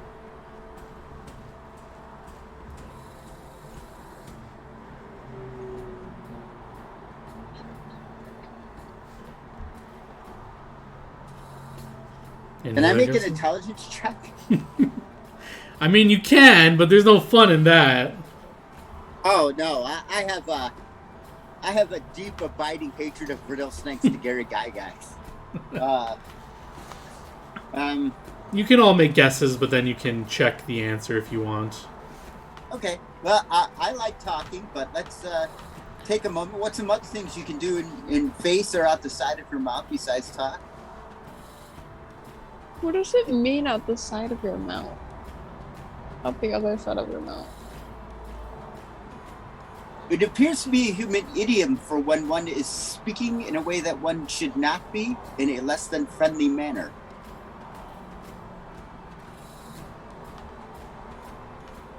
Often referred to as trash talking. As the person who is trash talking is referred to as talking out the side of their mouth.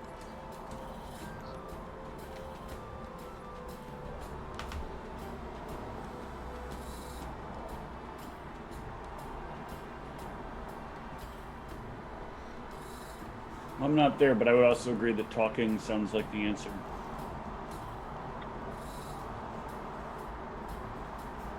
Read the riddle one more time. Yeah, you guys pick up the card you're passing around, and it says, it can be done in someone's face or out the other side of your mouth, but it is neither spit nor kissing. What is it?"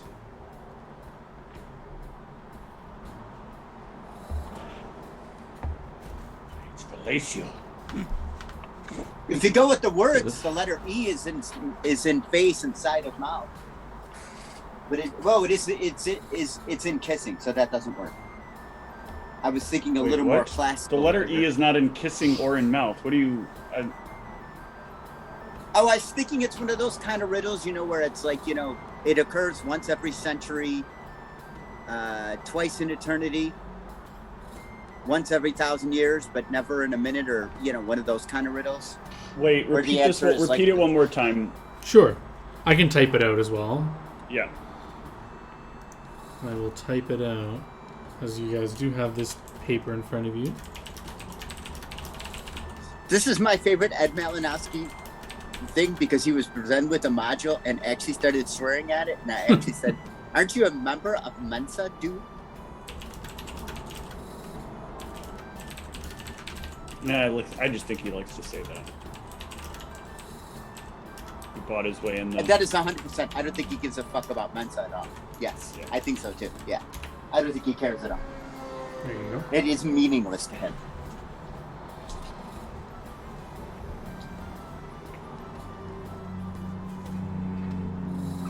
I think talking is a pretty solid answer.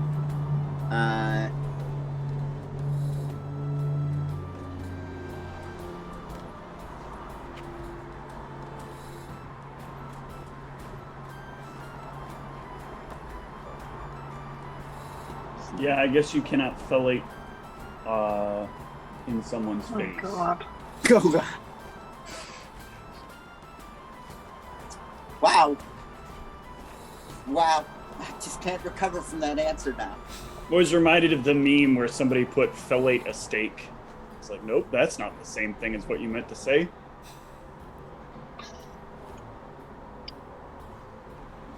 But yeah, Are you that's me saying talking. inflate? No, fillet is what they meant to say. No, I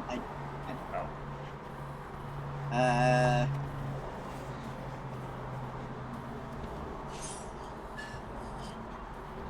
You can also drink, right? You can drink out the side of your mouth, and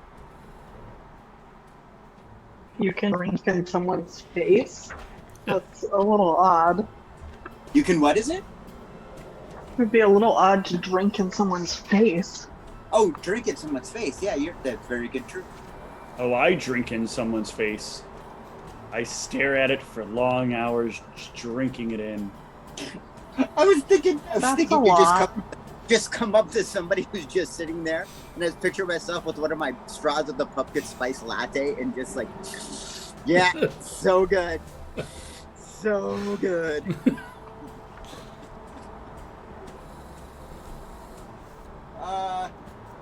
I mean, we're searching for anything else, and really talk is the only thing we're really coming up with. Yeah, so you guys say you think this is the answer. The card remains in front of you, and I don't know what you guys want to do. I mean, it's just that I assume the answer's on the other side, right? And Nope. This is just a fun thing. No, you look it up, and just Oh, says the riddle on it. huh. Do we have to ask the bartender for the answer, or what? I don't know. Are they having like trivia night? Yeah, you look around. Give me a perception check. See if you can notice if anyone else has any riddles with them. 41. Yeah, Judge, you can see there's like a handful of other tables that are also musing over. You can actually hear them. They're talking about. It looks like they have the same riddle as you, and all of them are making guesses and disagreeing with one another. But it looks like everyone's been given. Not everyone, but some tables have this riddle and are talking about it. Huh.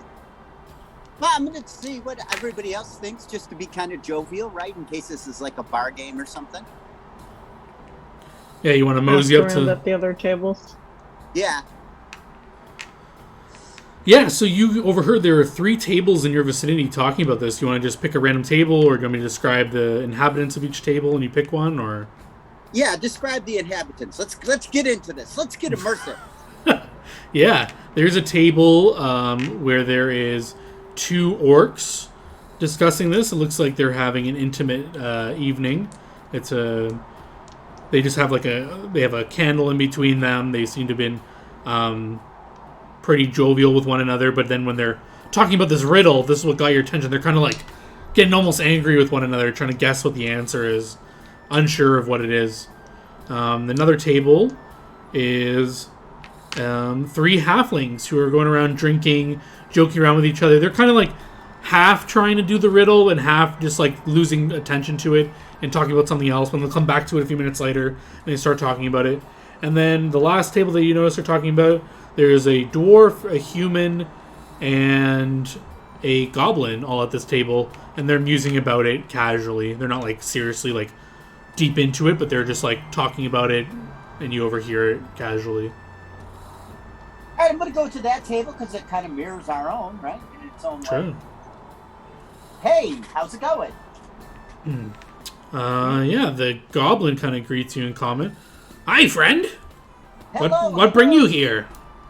Well, we got the cheese plate, we got the riddle too, and we're wondering what everybody's thoughts were. Yeah, the human kind of chimes in, and he says, yes, I've been thinking about it. It is quite perplexing. As you take a look at this guy, he looks to be some sort of spellcaster of sorts. He's got these nice flowing robes. He's got a book clasped to his side very tightly. And he says, in the academy, we used to quiz each other with such things. But this one, I can't quite get it. I don't know what it could be. Well, my cohort, who is wise in the ways of the world, thinks that it is talking. What do you think? The dwarf kind of clears his throat as he finishes his drinking. Aye, that can't be it. That's too easy. Sometimes the easiest answers are the best, though. Maybe. I've never been one for riddles. Huh. Okay. Well, if you, we're gonna go with. I think we're gonna go with Todd. Yeah. As you say that, he says, "Well, have you noticed anything special about the card?" He says to you with like raised eyebrows. I'm gonna take a look at the card. Anything appraise it? Is it a fine paper or anything like that? Yeah, it's very nice paper. It's made on this like texture that's not like a normal parchment. It's more like a what's the word I'm looking for? Raised print, I think it's something like that. Raised something. Ooh. Yeah, it's like a raised print business card kind of. Like the text is kind of like special in it, inlaid in it. He sees you checking it out closely and he says, No, my friend. It's magical, he says with a nice smirk on his face. First thing I did was detect magic. Any astute adventurer does such things when handed with mysterious objects. It's magic. I'm not a big magic guy myself. Go ahead. Very faint, but identified it as transmutation. Curious. It's not a magical item or anything, but there's some spell at work. I think when you say the right answer, something happens. So he like kind of clears his throat. Talking. He kind of stands back a bit, looks at the card. Yes, I think my dwarven friend here was right. I don't think that's the answer.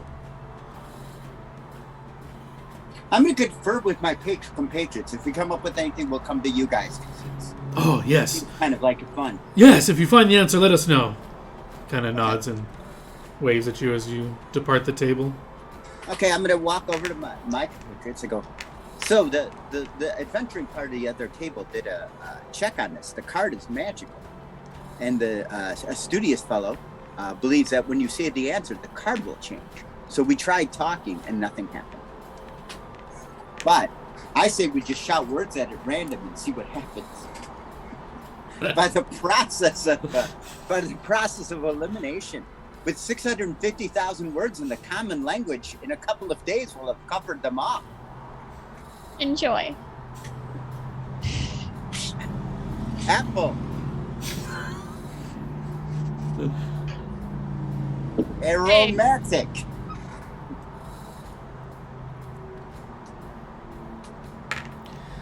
But some of the other tables have kind of caught on to what you're doing, and the orcs at the other table start shouting words at it as well. As you saw them like kind of looking over, and then they look back at their little table. I'm gonna signal to the. Is there bartenders or bar women here? Yeah, there's waiters and waitresses, and yeah, there's a bunch of people around. I said, I love those orcs. Send them a drink on me and tell them to rock on. Will do. She brings them both ales and points to your table, and they kind of raise their glasses towards you and begin shouting words at the paper. Oh, great.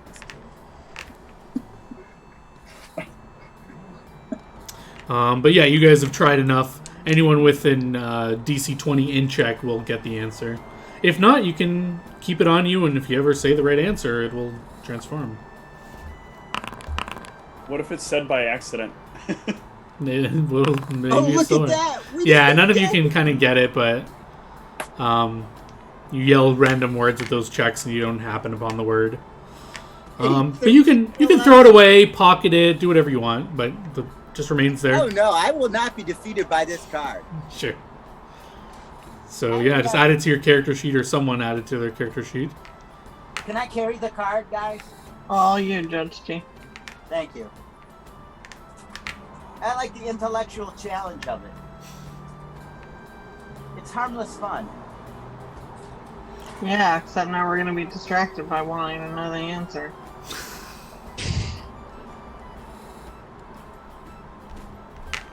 Well, 6 of one, half dozen of the other. You can pocket this, and you guys have anything else to talk about, or the night can go down the drain as everyone unsatisfied. No one seems to be able to get the answer as well in the tavern, but it will begin late and people start heading out or up to their rooms. Yeah, I'll stay down there, kind of watching the chaos unfold. Mm-hmm. As a studier of, the nature of things. But I won't make any more guesses. Well, I'll take a moment every once in a while to ponder it, but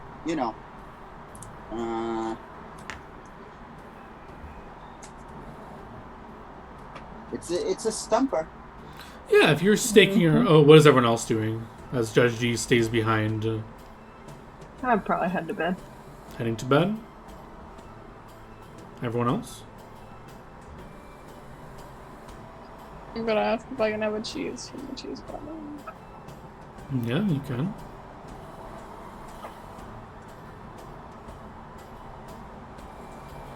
What about Ronald?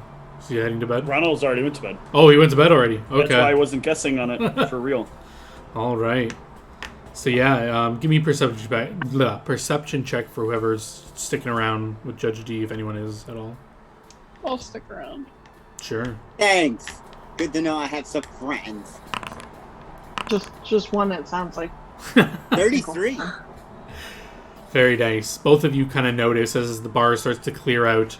The chef periodically will stick his head out, kind of looking at the tables and giggling to himself as he pokes his head back in.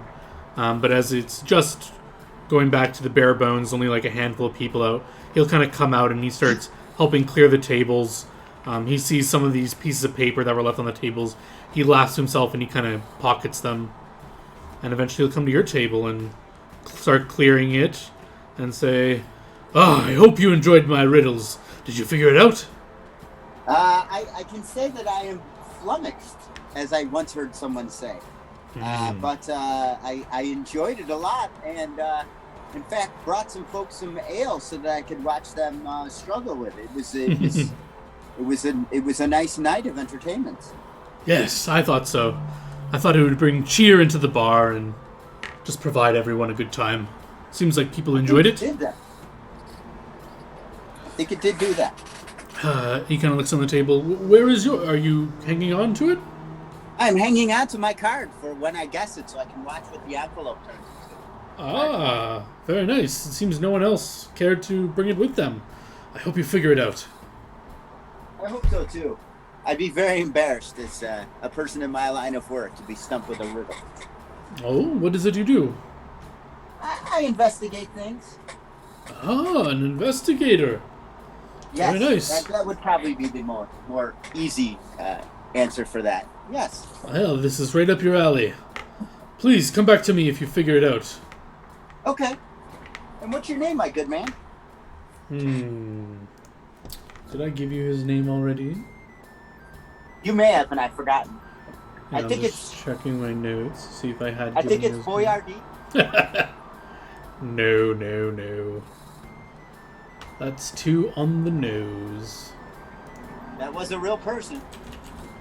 True.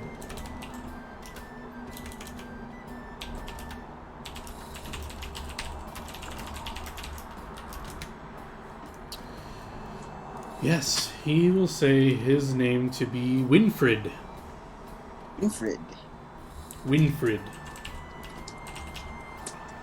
Pleasure to meet you. And your name? I am Judge D. Excellent. And you?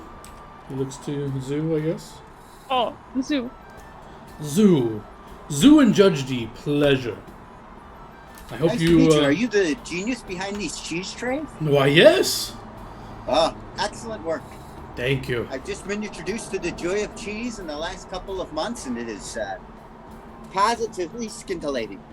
Are you staying the evening? I will make sure to give you. I've enjoyed your company, and I'm pleased to know that you have been enjoying my riddles.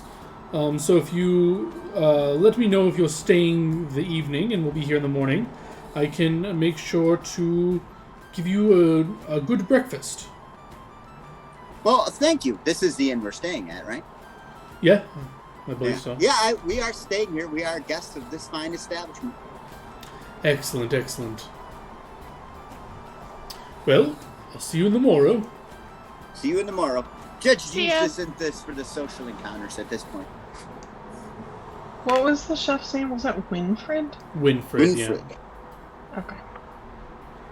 Why is my Zoom acting? Am I back? Oh, there you You're go. back. Yeah. You were That was gone weird. for about 2 minutes. Less than that, I think. But yeah, you guys can head to bed as well, unless there's any late night shenanigans you want to get up to. No. I've enjoyed this so far, but no point in getting oneself in trouble. I'd like to, when I go up to my room, I'd like to check out the card of LeFou. I know that's not his name, but now that I've done that to myself, that's what he's at. That's what he at. Mm-hmm. Yeah. La what do you- Fluke? The Fuga. La Fluga, thank you. Yes. Yeah, it's just a nice business card. Not as nice as this riddle card, but it just has his address on it and his name in a rough, common writing. Doesn't look like it's his natural. It looks like it's like his second language, probably. The way he's written his letters. Or at least he's not good at Okay. writing, maybe. But. Well, that will be a lead we can follow up when we take care of selling off our merch here. What about Zoo? Are you headed to bed, or you want to go head out on the road and buy a necklace? Maybe to take care of a dwarven offender. Hey now, I don't need that thing being picked up. First of all, he wants you to have it too badly. But anything you want to do, you know. No, I think it's a bit too late. Got distracted for too long by cheese. Okay. Big's probably already fallen asleep on the floor, so I gotta wake him up to go back upstairs. Yeah. Anyone else waking up Big would have been met with a bite, but you are its beloved owner, so for sure. One of Gygax's adventures, you did this whole thing, and your treasure, one of your big items you get, is a really nice pennant. And I remember the party like, what did we do with this? And I'm like, I don't know. It's very nice, though. But yeah, you guys can awaken in the morning to the nice, fresh air. It's good weather and a brand new day in the capital. You guys meet down for breakfast. There's a nice, it's not as heavy cheese platter as you had for dinner, but there's like a small one with these different types of cheeses and a little note saying like for Judge D from Winford. And and Zoo. I guess you're right, and Zoo, because you were there too. So it just says for Judge D and Zoo as you come downstairs. There's this nice platter of different types of cheeses, but also like the normal breakfast stuff. Wow. Pays to be kind to people. Mm-hmm. Aye, what this be about? We made a friend last night. I hung around to watch the results of the riddle. What a riddle. And, what? What a riddle. Oh, I thought you were there. I was so enthralled.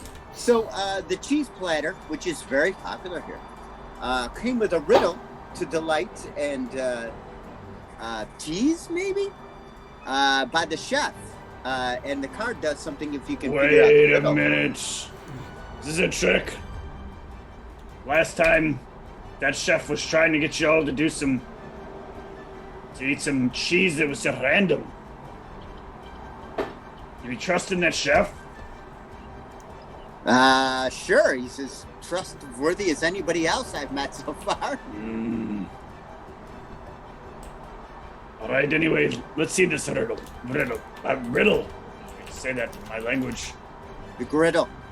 The griddle. Okay. I hand him the card. Aye. Out of the side of your mouth. It's What do they not mean by the talk. side of your mouth? Yeah. Can you even spit out of the side of your mouth? Oh, that's weird. You can't I really don't kiss out the side of your mouth. Imagine kiss. Well, I think you can do it. Yeah, I guess that's kind of weird too. I mean, you guys got thin lips and don't have snouts, so you guys kind of kiss head on, where we would kiss sideways, sort of. I guess. Very weird riddle. Why you be doing this anyway? Oh no, it's just a delight. It's not, This does not seem like a delight. It's for bar patrons. You sit around, think about it, maybe drink a little bit more. Whatever you say. Not be making any sense to me.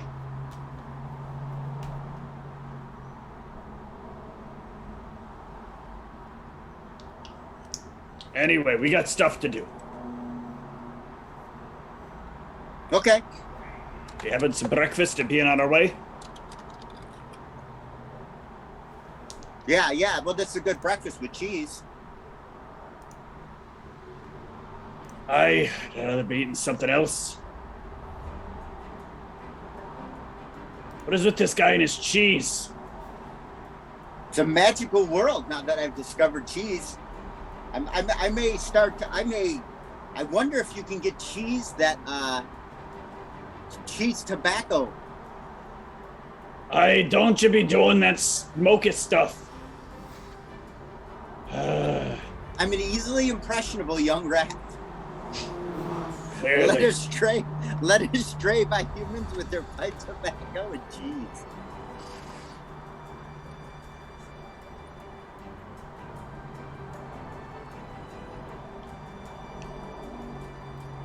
All right, so we have to unload the goods, right?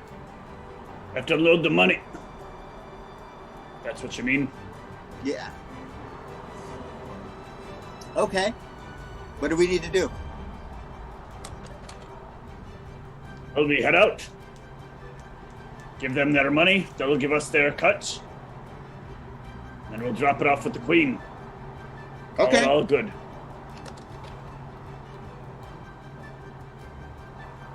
There's got to be one of those goblins that has a more mercantile bend.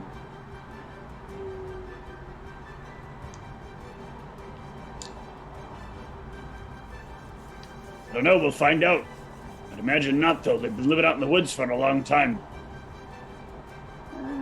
I figured it out. Yeah, What? I just gonna say, there's usually somebody. That's fair. Good point, Zoo. All right, you guys ready to head out? Yeah. Who partook in the breakfast? Was it just Zoo and Judge D? I would have eaten breakfast. Do you have the specific platter that was brought out for them? Do you have any of that? Probably if they're sharing, yes. If they want to share, they Yeah, can. she's- Yeah, we're sharing. All right, anyone who partakes can have the benefits of a hero's feast today, Yep, that's the second time I missed a hero's feast. and you all can have 7 temporary HP. Oh, shit. And we'll deal with the other effects if he ever comes up. But you get a +1 on attack rolls and will saves, and a +4 bonus against any poison effects for the next 12 hours. Steve, what is that sorcerer template? What do you mean? The one with the food. Oh no, that wasn't. That wasn't a sorcerer template. That was. I used a class that let you use your wisdom bonus instead of your charisma, and then he had profession chef. Okay. God, I miss that little guy. Anyway. All right, to the estate? Yes. To the estate. To the estate. And we're not going to get distracted along the way is the plan, right? All right, I will not get us distracted along the way unless someone needs help. Geez, Mom, you're always bringing me down. I know. Yeah, the road is calm, and you do see that traveling merchant still there on the road. You can ignore him. He does just lock eyes with Zoo once more, but won't beckon you over at all. I'm gonna lock eyes with him, like I know what he's about. Sure. You know what I mean? Give him that rat stare. Yeah, he'll mostly be just eyeing Zoo and just kind of like give her a small wave if she looks, but if not, he'll mind his own business, tending to he has a few customers at his stall. I'm gonna do the shifty-eyed dog thing, then look at Zoo. I am looking over there. Yeah, you guys just passing by? Alright, you guys just ignore him and pass by, and you get to the estate soon after.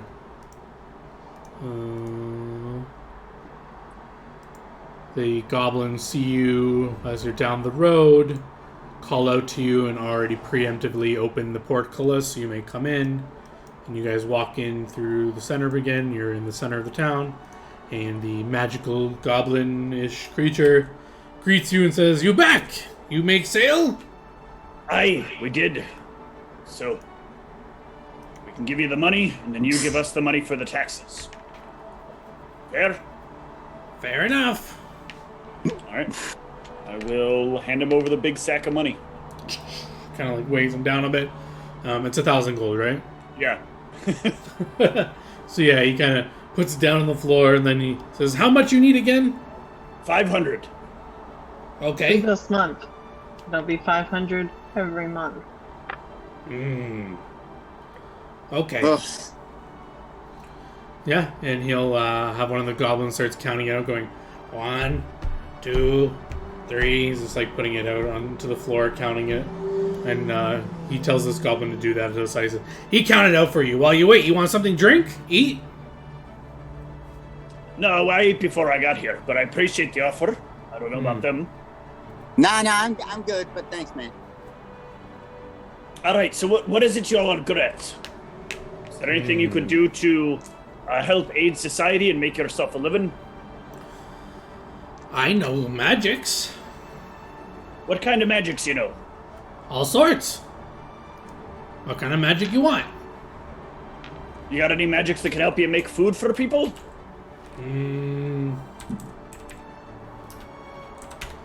Let me think.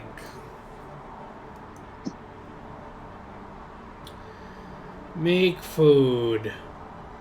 I can make water. I can make food that's not good to eat. I can make good to eat. You can make food that's not good to eat, but then you can make it taste good to eat? No, I can't make it, but if I find rotten food, I make fine so we can eat it. Ah, okay. Yes. I know that one. I have that one, access to that one myself. I can pick berries and make magical. Are those the berries that make you full for some time? I think so. I'm not I used heard to those some berries time. are pretty good. Yeah, they're good berries. Does it? Yeah. Provides as if it were a normal meal. It replace a meal, normally. Probably not something you can sustain yourself on, though, for too long. Or a profession. I can heal up wounds. I help other gobos heal when they get scrapes. That's something you'd be willing to do for other people that might need it from time to time? What other people? No other people Let's say- here. Let's say there are wounded people that come out to see you. Could they pay you something for it? If I trust them, we not normally trust people. You exception, because you have Gobbo with you. We know you're probably trustworthy. I can understand that. Just trying to think of ways that you can do things that would be helpful to society. Why we need be helpful society? Well, in order to make enough money back, you're going to need to be a benefit in some way. People are going to need to come to you and want to give you their gold. With that, they'll give you food sometimes and other various things. He's just trying to help figure out how you can make money so you can pay the taxes so there aren't any issues with your land. But we not have to do this for long, right? You say when right moment we kill Queen? No, I did we're not not say doing that. that. No. You have to pay this every month. Every month? Yeah. Wait, what? We not have that much gold. Once this run out, we have none. No, that's why we're trying to help figure out how you can earn gold so you can earn it and then pay your taxes. Why we have to pay taxes? What Queen That's do a for whole us? Separate. We take That's, care of land. We do everything here. She don't do anything for us. Well, in this particular case, the Queen stopped you from being attacked by a group of people who would have been here to kill you otherwise. And they would have been very good at it. They would have had access to all kinds of magic, archery, trained swordsperson, and a very sneaky person who might be able to get up behind you and take you out before you even knew it. But you all strong. Why not you help us fight them? Well, when it comes down to it, society works best if you have somebody who's in charge, right? You would agree? You're in charge, right? Yeah. Well, the Queen is kind of our person in charge. So the Queen helps make sure that certain things are done in the right order. She in make some you ways. pay too? Of course. Oh. She makes everyone that lives within her kingdom pay taxes. If you want to live in a place like this, you gotta pay. But this our kingdom. This our place. It's She not know really it. your. It's not quite your kingdom. This not fair. I agree that it's complicated. But you did lose years ago, right? So this land was conquered. You've been given it back by birthright. You conquered it back, but you didn't conquer it back from the Queen. You conquered it back from a single man. And the Queen agrees it's yours, right? But technically, it should have been the man's, right? Right, I see what you're saying. We tried to figure out how to defeat Queen. Then we claim land. For good. Or maybe one day, but in the meantime, you have to do what you have to do to keep living here. Right? Okay. We need to figure out what services you can do. You can help out other people, and if you bring people over and help you, they might help you out when the time comes for whatever it is you want to get done. Okay, people pay for me to do magic. They can, yes. We do that. Yeah, that's actually a pretty good one, yeah.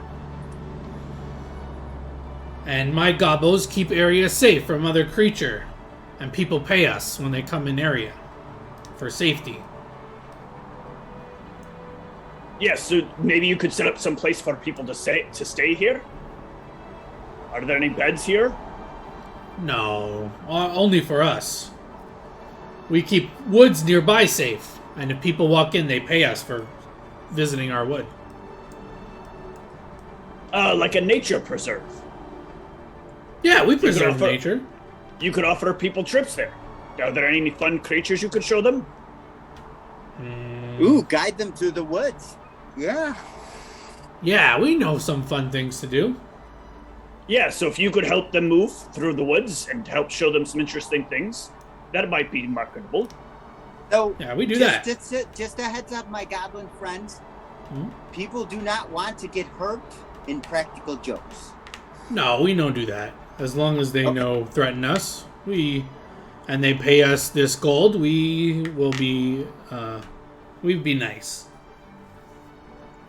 You know what? I'm going to turn to Ronald.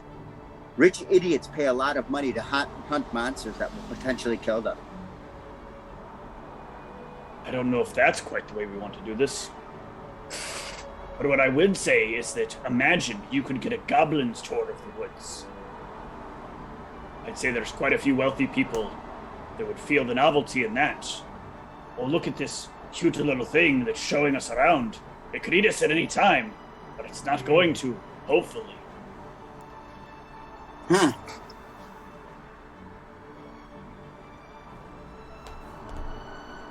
Might take someone with some brand savvy, but I think it's sellable. If only we had a character that had branding as a character skill. All right, well, I think this is something that we can work out. Thank you. Thank you. You all friends of Gobbo, you welcome here anytime. Thank you. Well, I'm personally touched. Now let's talk about what pricing for spells should be if we can. As you say that, he'll put a hand on your shoulder. I personally touch. They're just adorable, these guys. Adorable little maniacs. Oh my gosh. All right, so when pricing out spells, I want to try to go over with him, trying to get a solid idea for what his pricing is. Yeah, you guys can spend a few hours here versing them on what the standard going rate for spell casting is and stuff like that. And they'll be writing it down and stuff like that. And yeah, you can codify that with them. All right. And hopefully by then he'll be done counting out one and one and one and yeah, one but and one and one and one. An hour later, you have a pile of 500 gold ready for you to take. All right. I will recount it up a little after we get a distance away from here. Sure. Just to make sure it's actually 500. As annoying as counting to 500 is. Yeah, you can count it out much quicker than the goblin and verify it is indeed 100 gold. Okay, 500 gold you mean, right? Oh, sorry, yeah. I think he meant 1,000. 100 gold. Yeah, 100 gold, And and I guess you'd have to put it in different bags, or I don't know how you're carrying this, but... Yeah, I'll put it in a few different bags. It's fine. Yeah. And then heading we back can to the head city? back. Yep, and Excellent. deliver the money to the queen. I'm assuming you're ignoring my shopkeep. He's still there, but you ignore him. Yep. He sucks. Good job. And you're back in the city. You will not be checked as you can produce the scroll saying you're carrying taxes in. Yep. So they won't question why you're carrying random gold like that. And they will actually, one or two guards will actually escort you on your way to the capital. Oh, nice. I'll get us there faster. Yeah. Nothing like carrying a big stack of state money to get a good treatment, huh? Yeah. Yeah. It's amazing how nice you guys get when somebody's got money for you. Yeah. They kind of ignore the comment and keep walking. But yeah, they bring you to the keep. You're brought into this nice waiting room where an individual in full plate kind of comes and greets you, and he says, "Excellent! You've brought in the taxes from those goblins, eh? From the estate?" Indeed. Yep. Didn't believe they'd be able to pay. Well, we'll see them next month. Good job. What do you all do? You want jobs collecting taxes from these groups? It depends. Are there any other stipulations if we were to do this? We don't mind continuing for the goblins if you want. Maybe a few others, but... No, if you want to just handle this, no other stipulations. You'll just be in charge of bringing the money back, and if there's an issue, you have to report it. All right. Excellent. See you next When month. it comes then. down to this, I got some quick questions. They Sure. had asked me specifically. Do you need a license to sell magical services? Anything 4th circle and above needs a license. Okay. They do not have access to that at the moment. And then we're not how too about- concerned. How about guided tours? You need any sort of license for that? Kind of shakes his head. Nope.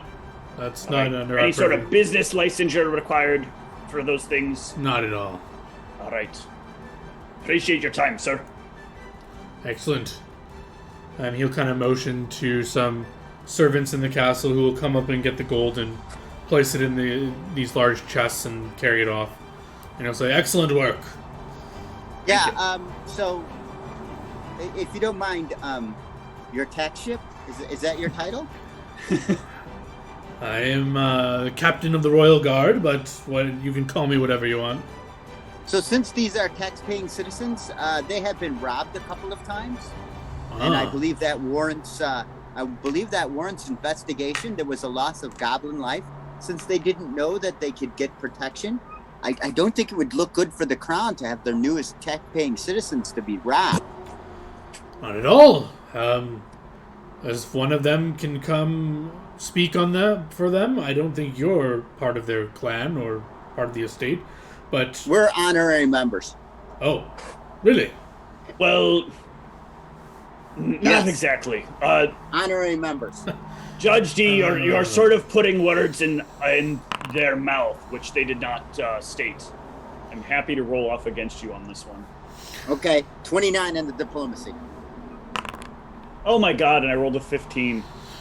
Anyway. Well, hearing that, my friend that'll and I be... will sort this out later. Sure, but it sounds like there's So a you conflict of basically interest. just fucked us. Yes. We shouldn't have you collecting the tax money if you're part of the group. I don't want to collect the tax money. That's I want great. to collect You the won't. tax money because the guards are going to make up an excuse to kill them. Okay. But All right, we've well, lost that ability now, so...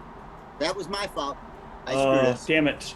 I should have made my intentions more clear, but that's hard to do when you're in the middle of a conversation with somebody else as well. So it is what it is. Well, I think they're going to rob. Well, it's too late now. as members of the group, then, you are more than well within your right to report any misdeeds. I'm not the person you do that to, but I can get them for you.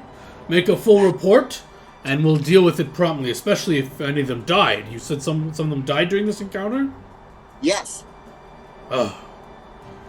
That's not good at all. We'll make this a priority then. Death in the breaking of law we take very seriously, especially during these times.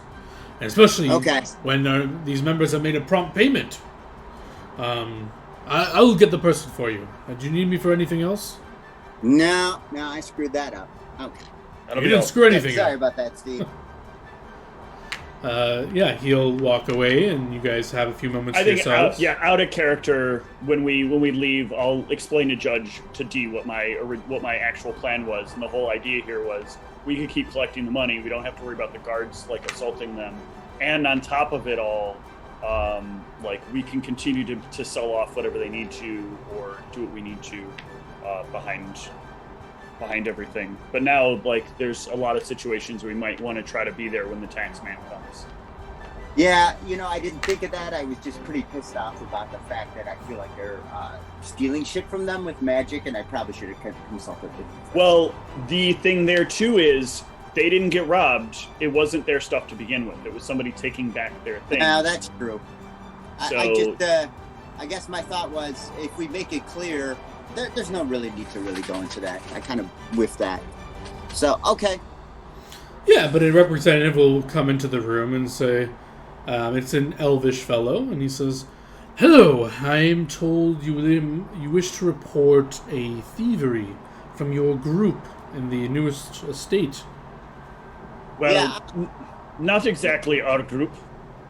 Yeah, but the goblins we're representing had some products that were there. Yes, go on. I'll explain what's going on, and rather than just come and take what was there, there was some magic used and some lives were lost. How many injured or dead? Well, they don't have an exact number. Okay. We're actually going to bring one of them in to more explain the situation. Oh, excellent. Do you have their name or? Yeah, no, I didn't think that far out. So we're going good there. Not a big deal. I'll just make note that it's not every day you'll have a goblin coming in claiming about this specific story. It should be pretty obvious that they are with your group. And what was stolen? Well, the problem is we aren't quite sure. There were some items that were on the premises. Ownership was never quite investigated as to whom they belonged to. Sorry, slow down there. Ownership was not as... It is not the goblins' items that were stolen? No, it may not have officially been the items of the goblins. It may have been somebody else's items, but whose was no it? ability. They were items that were on the land when the land was reclaimed. God. Well, this is making it worse. I see. You've made me have to be fully honest, so I have to go the full honesty route. Yeah, I know. In the No, character. it's not your fault. It's not your fault. I see. If it was a land dispute, I believe it is their ownership. If it was in the land and they were given ownership of it, it probably is theirs. Okay, so you're not sure what was stolen. Makes it harder for us to... It was a couple of crates. Crates? It seems like they were teleported out. There's no residual magic remaining either. So it was some number of days ago, obviously. And how many crates? Oh, shit, I forgot. Yeah, you can think back. It was at least 2 or 3. Yeah, I knew it was. I was thinking it was 2 or 3, but I just didn't want to. Yeah. Probably 2 or 3, if I remember correctly. I'm sure the goblin coming in tomorrow will fill in the particulars about these. But I just want to get a sense so we can get working on this right away. Thank you. And you're not aware of what the contents were, you said, right? No, unfortunately not. There's no chance it could potentially relate to the war effort. I would say it's probable in this particular case. That'll put this in much more urgency if it is the case. All right. Anything else we should know? No. The goblins may have some issues with common. So it'd be useful if you have somebody who can translate for you. Or Of access to course. tongues. I believe we do have a few goblins in our employ who will lead the investigation, which I think would they be more comfortable with someone who looks like them and can speak their language well. May make them more help get the details better. Very good. Excellent. Well, if that's it, he kind of starts rolling up the scroll. Thank you. Thank you. All right. Good day, citizens. To you as well. Yeah, and you guys can head out Yeah. into the city. To rush this, we can go all the way back out there and let them know that tomorrow they can send a goblin out to fill out a report for the missing boxes, and the city will at least put it on the record so it's known about them being taken. Maybe nothing will get done, but it's useful to have that. I'll explain the whole, why that's useful. I don't know if they're gonna want to do that. Well, I wanted to show them the benefits of citizenship, right? That if you're a citizen, people just can't come and take your shit from you. Yeah, if you guys are telling them they should do this, they will do it. Yeah. That's surprising. Yeah, you guys kind of won them over. They'll kind of do what you say. You've kind of set them up with a good situation here. I mean, it doesn't really seem worth it, but... Damn, okay. You can still murder them if you want. No, I mean, it doesn't seem worth it for them to report it. It's not like they're gonna get the stuff back, Well, maybe. They'll get it back. They seem excited about it. To me, it gets the ball rolling on, these are real people in the city. Yeah. That's exactly what I was thinking. They can't say, well, these are not real people if they're not filing police reports, because that's a common excuse. Did you file a report? And then it becomes an excuse not to do anything. Right. So that was my thought process on the whole thing. So I don't disagree with you, Whitney, either, that, it's probably, in the grand scheme of things, not going to get anything Osra, accomplished. not Whitney. Well, I mean, out of character. I'm in character. Okay. But yeah, nothing... I think that it's going to be good for them overall personally, but outside of that, you're right. They're probably not going to get the boxes back. So just make sure that they know that up front, so they're not expecting something. All right, fair point. Yeah, well, I will explain that to them. Yeah, they seem excited that the actual tax money is doing something for them, and that's part of selling it. They're like, oh, okay, this is what we pay for. Hopefully we get them back, but we not expect it, I guess, if you say so. Blah blah. So they'll go along with you. You guys have made some good diplomacy checks with them, and they're helping them out. Yeah. So the only thing on the road there and back is that merchant's still there. You guys can ignore him. I'm just mentioning it in case anyone changes their mind about interacting with him if you want. But yeah, you can return to the city, and it's just cracking the afternoon by all the time this is all done. Yeah, I think our next thing should be to meet with Gabby and let him know that what we've done to resolve the goblin situation, and that it's a little unorthodox. Yeah, you guys have in your private room. Gabby kind of closed the door as you start talking about this story, regale him all the details, and he kind of scratches his eyebrow a bit and says, "I'm bold of you to go before the queen." Well, it's a very awkward situation. Arfin really called to me in this particular case. These people were treated unfairly many years ago. Only right that they should be, according to their idea set, they would want to reclaim their land. Does that sound about right, Zuin Osram? Am I kind of explaining what would have been their motivation? I think so. Fair enough. And just don't make a habit of showing your faces in front of the queen. You don't want to be on first name basis. And it's probably best, actually, that D took us out of being the tax collectors for them specifically. Good plan. You don't want to be too cozy with the queen. Oh, they need to have Goblin tax collector come and do it, because the goblins are not going to get it. I'll let them worry about it. Most importantly, though, this place was apparently a thoroughfare for import and export. Were you aware of this? I heard rumors of this man's business. He won't take kindly to this ruling, that's for sure. We plan on having some scouts in the area to make sure things remain okay. I also believe that we could probably make good use of the goblins as long as we can keep money flowing through there. I feel like his import-export may have been beneficial to the crown, and this could put a thorn in his side for long enough that it could slow things down. Excellent, excellent. There is just nothing on the docket yet, but there's still that issue to the south, that necromancer. I don't know if you remember. Yes, We've been hearing some tales coming through in the taverns. Nothing through the official channels yet, but it's one of those things that if you guys can get to it eventually, you'd earn the people's gratitude for sure. We can make our way out that way. Agreed, right? Stopping the undead. Yeah. We can try. Excellent. Like I said, it's nothing, no rush on it. I don't think there's any impending doom or anything, but I know last time we talked about it, you wanted to get some more experience on your belt and get some more strength in you.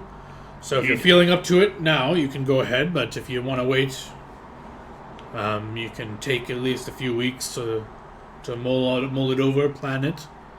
But if you're ready, you can go, of course. I'll leave that to you.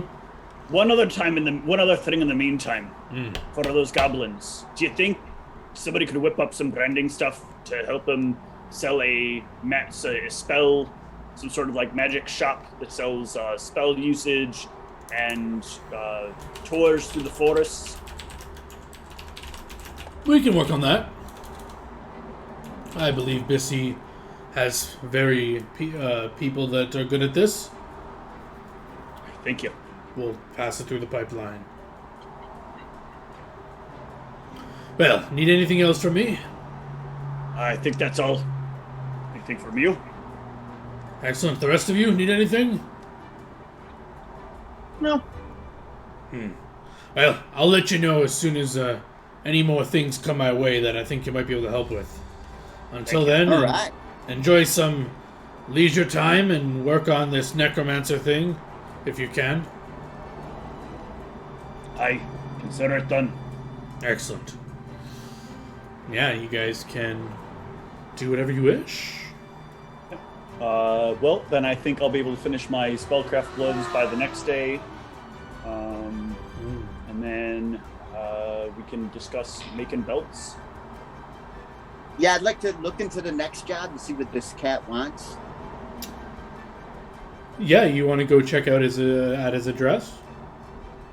Yeah, but it's a little late right now, and I don't want to extend because I know Whitney has to get up early. Yeah, for sure. We can do that next time.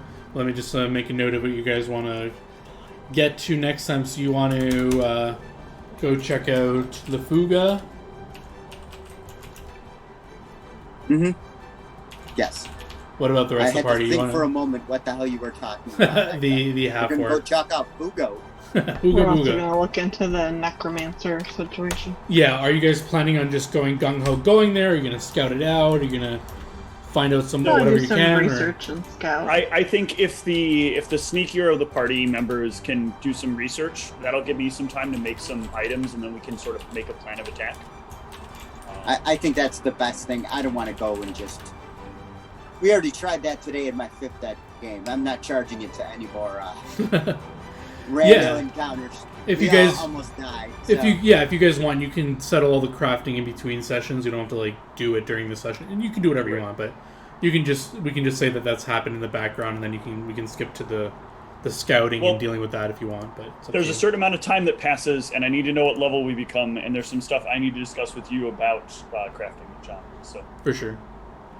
But yeah, I Even guess crafting I'll stuff. dole out some experience, and then we Alright. can call it a night.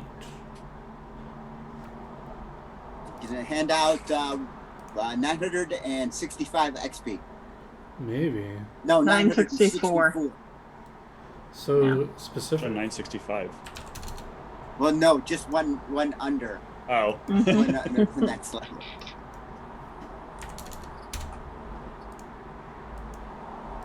John, how generous. My character sheet says 2,700,000 XP. What? Nice! Best DM ever. I'm going to level myself to 35 now. Nice. There you go. You guys should have gotten your Aw, experience. thank you. A very good session. Well done. Solving a lot of issues and getting a lot down the way as well.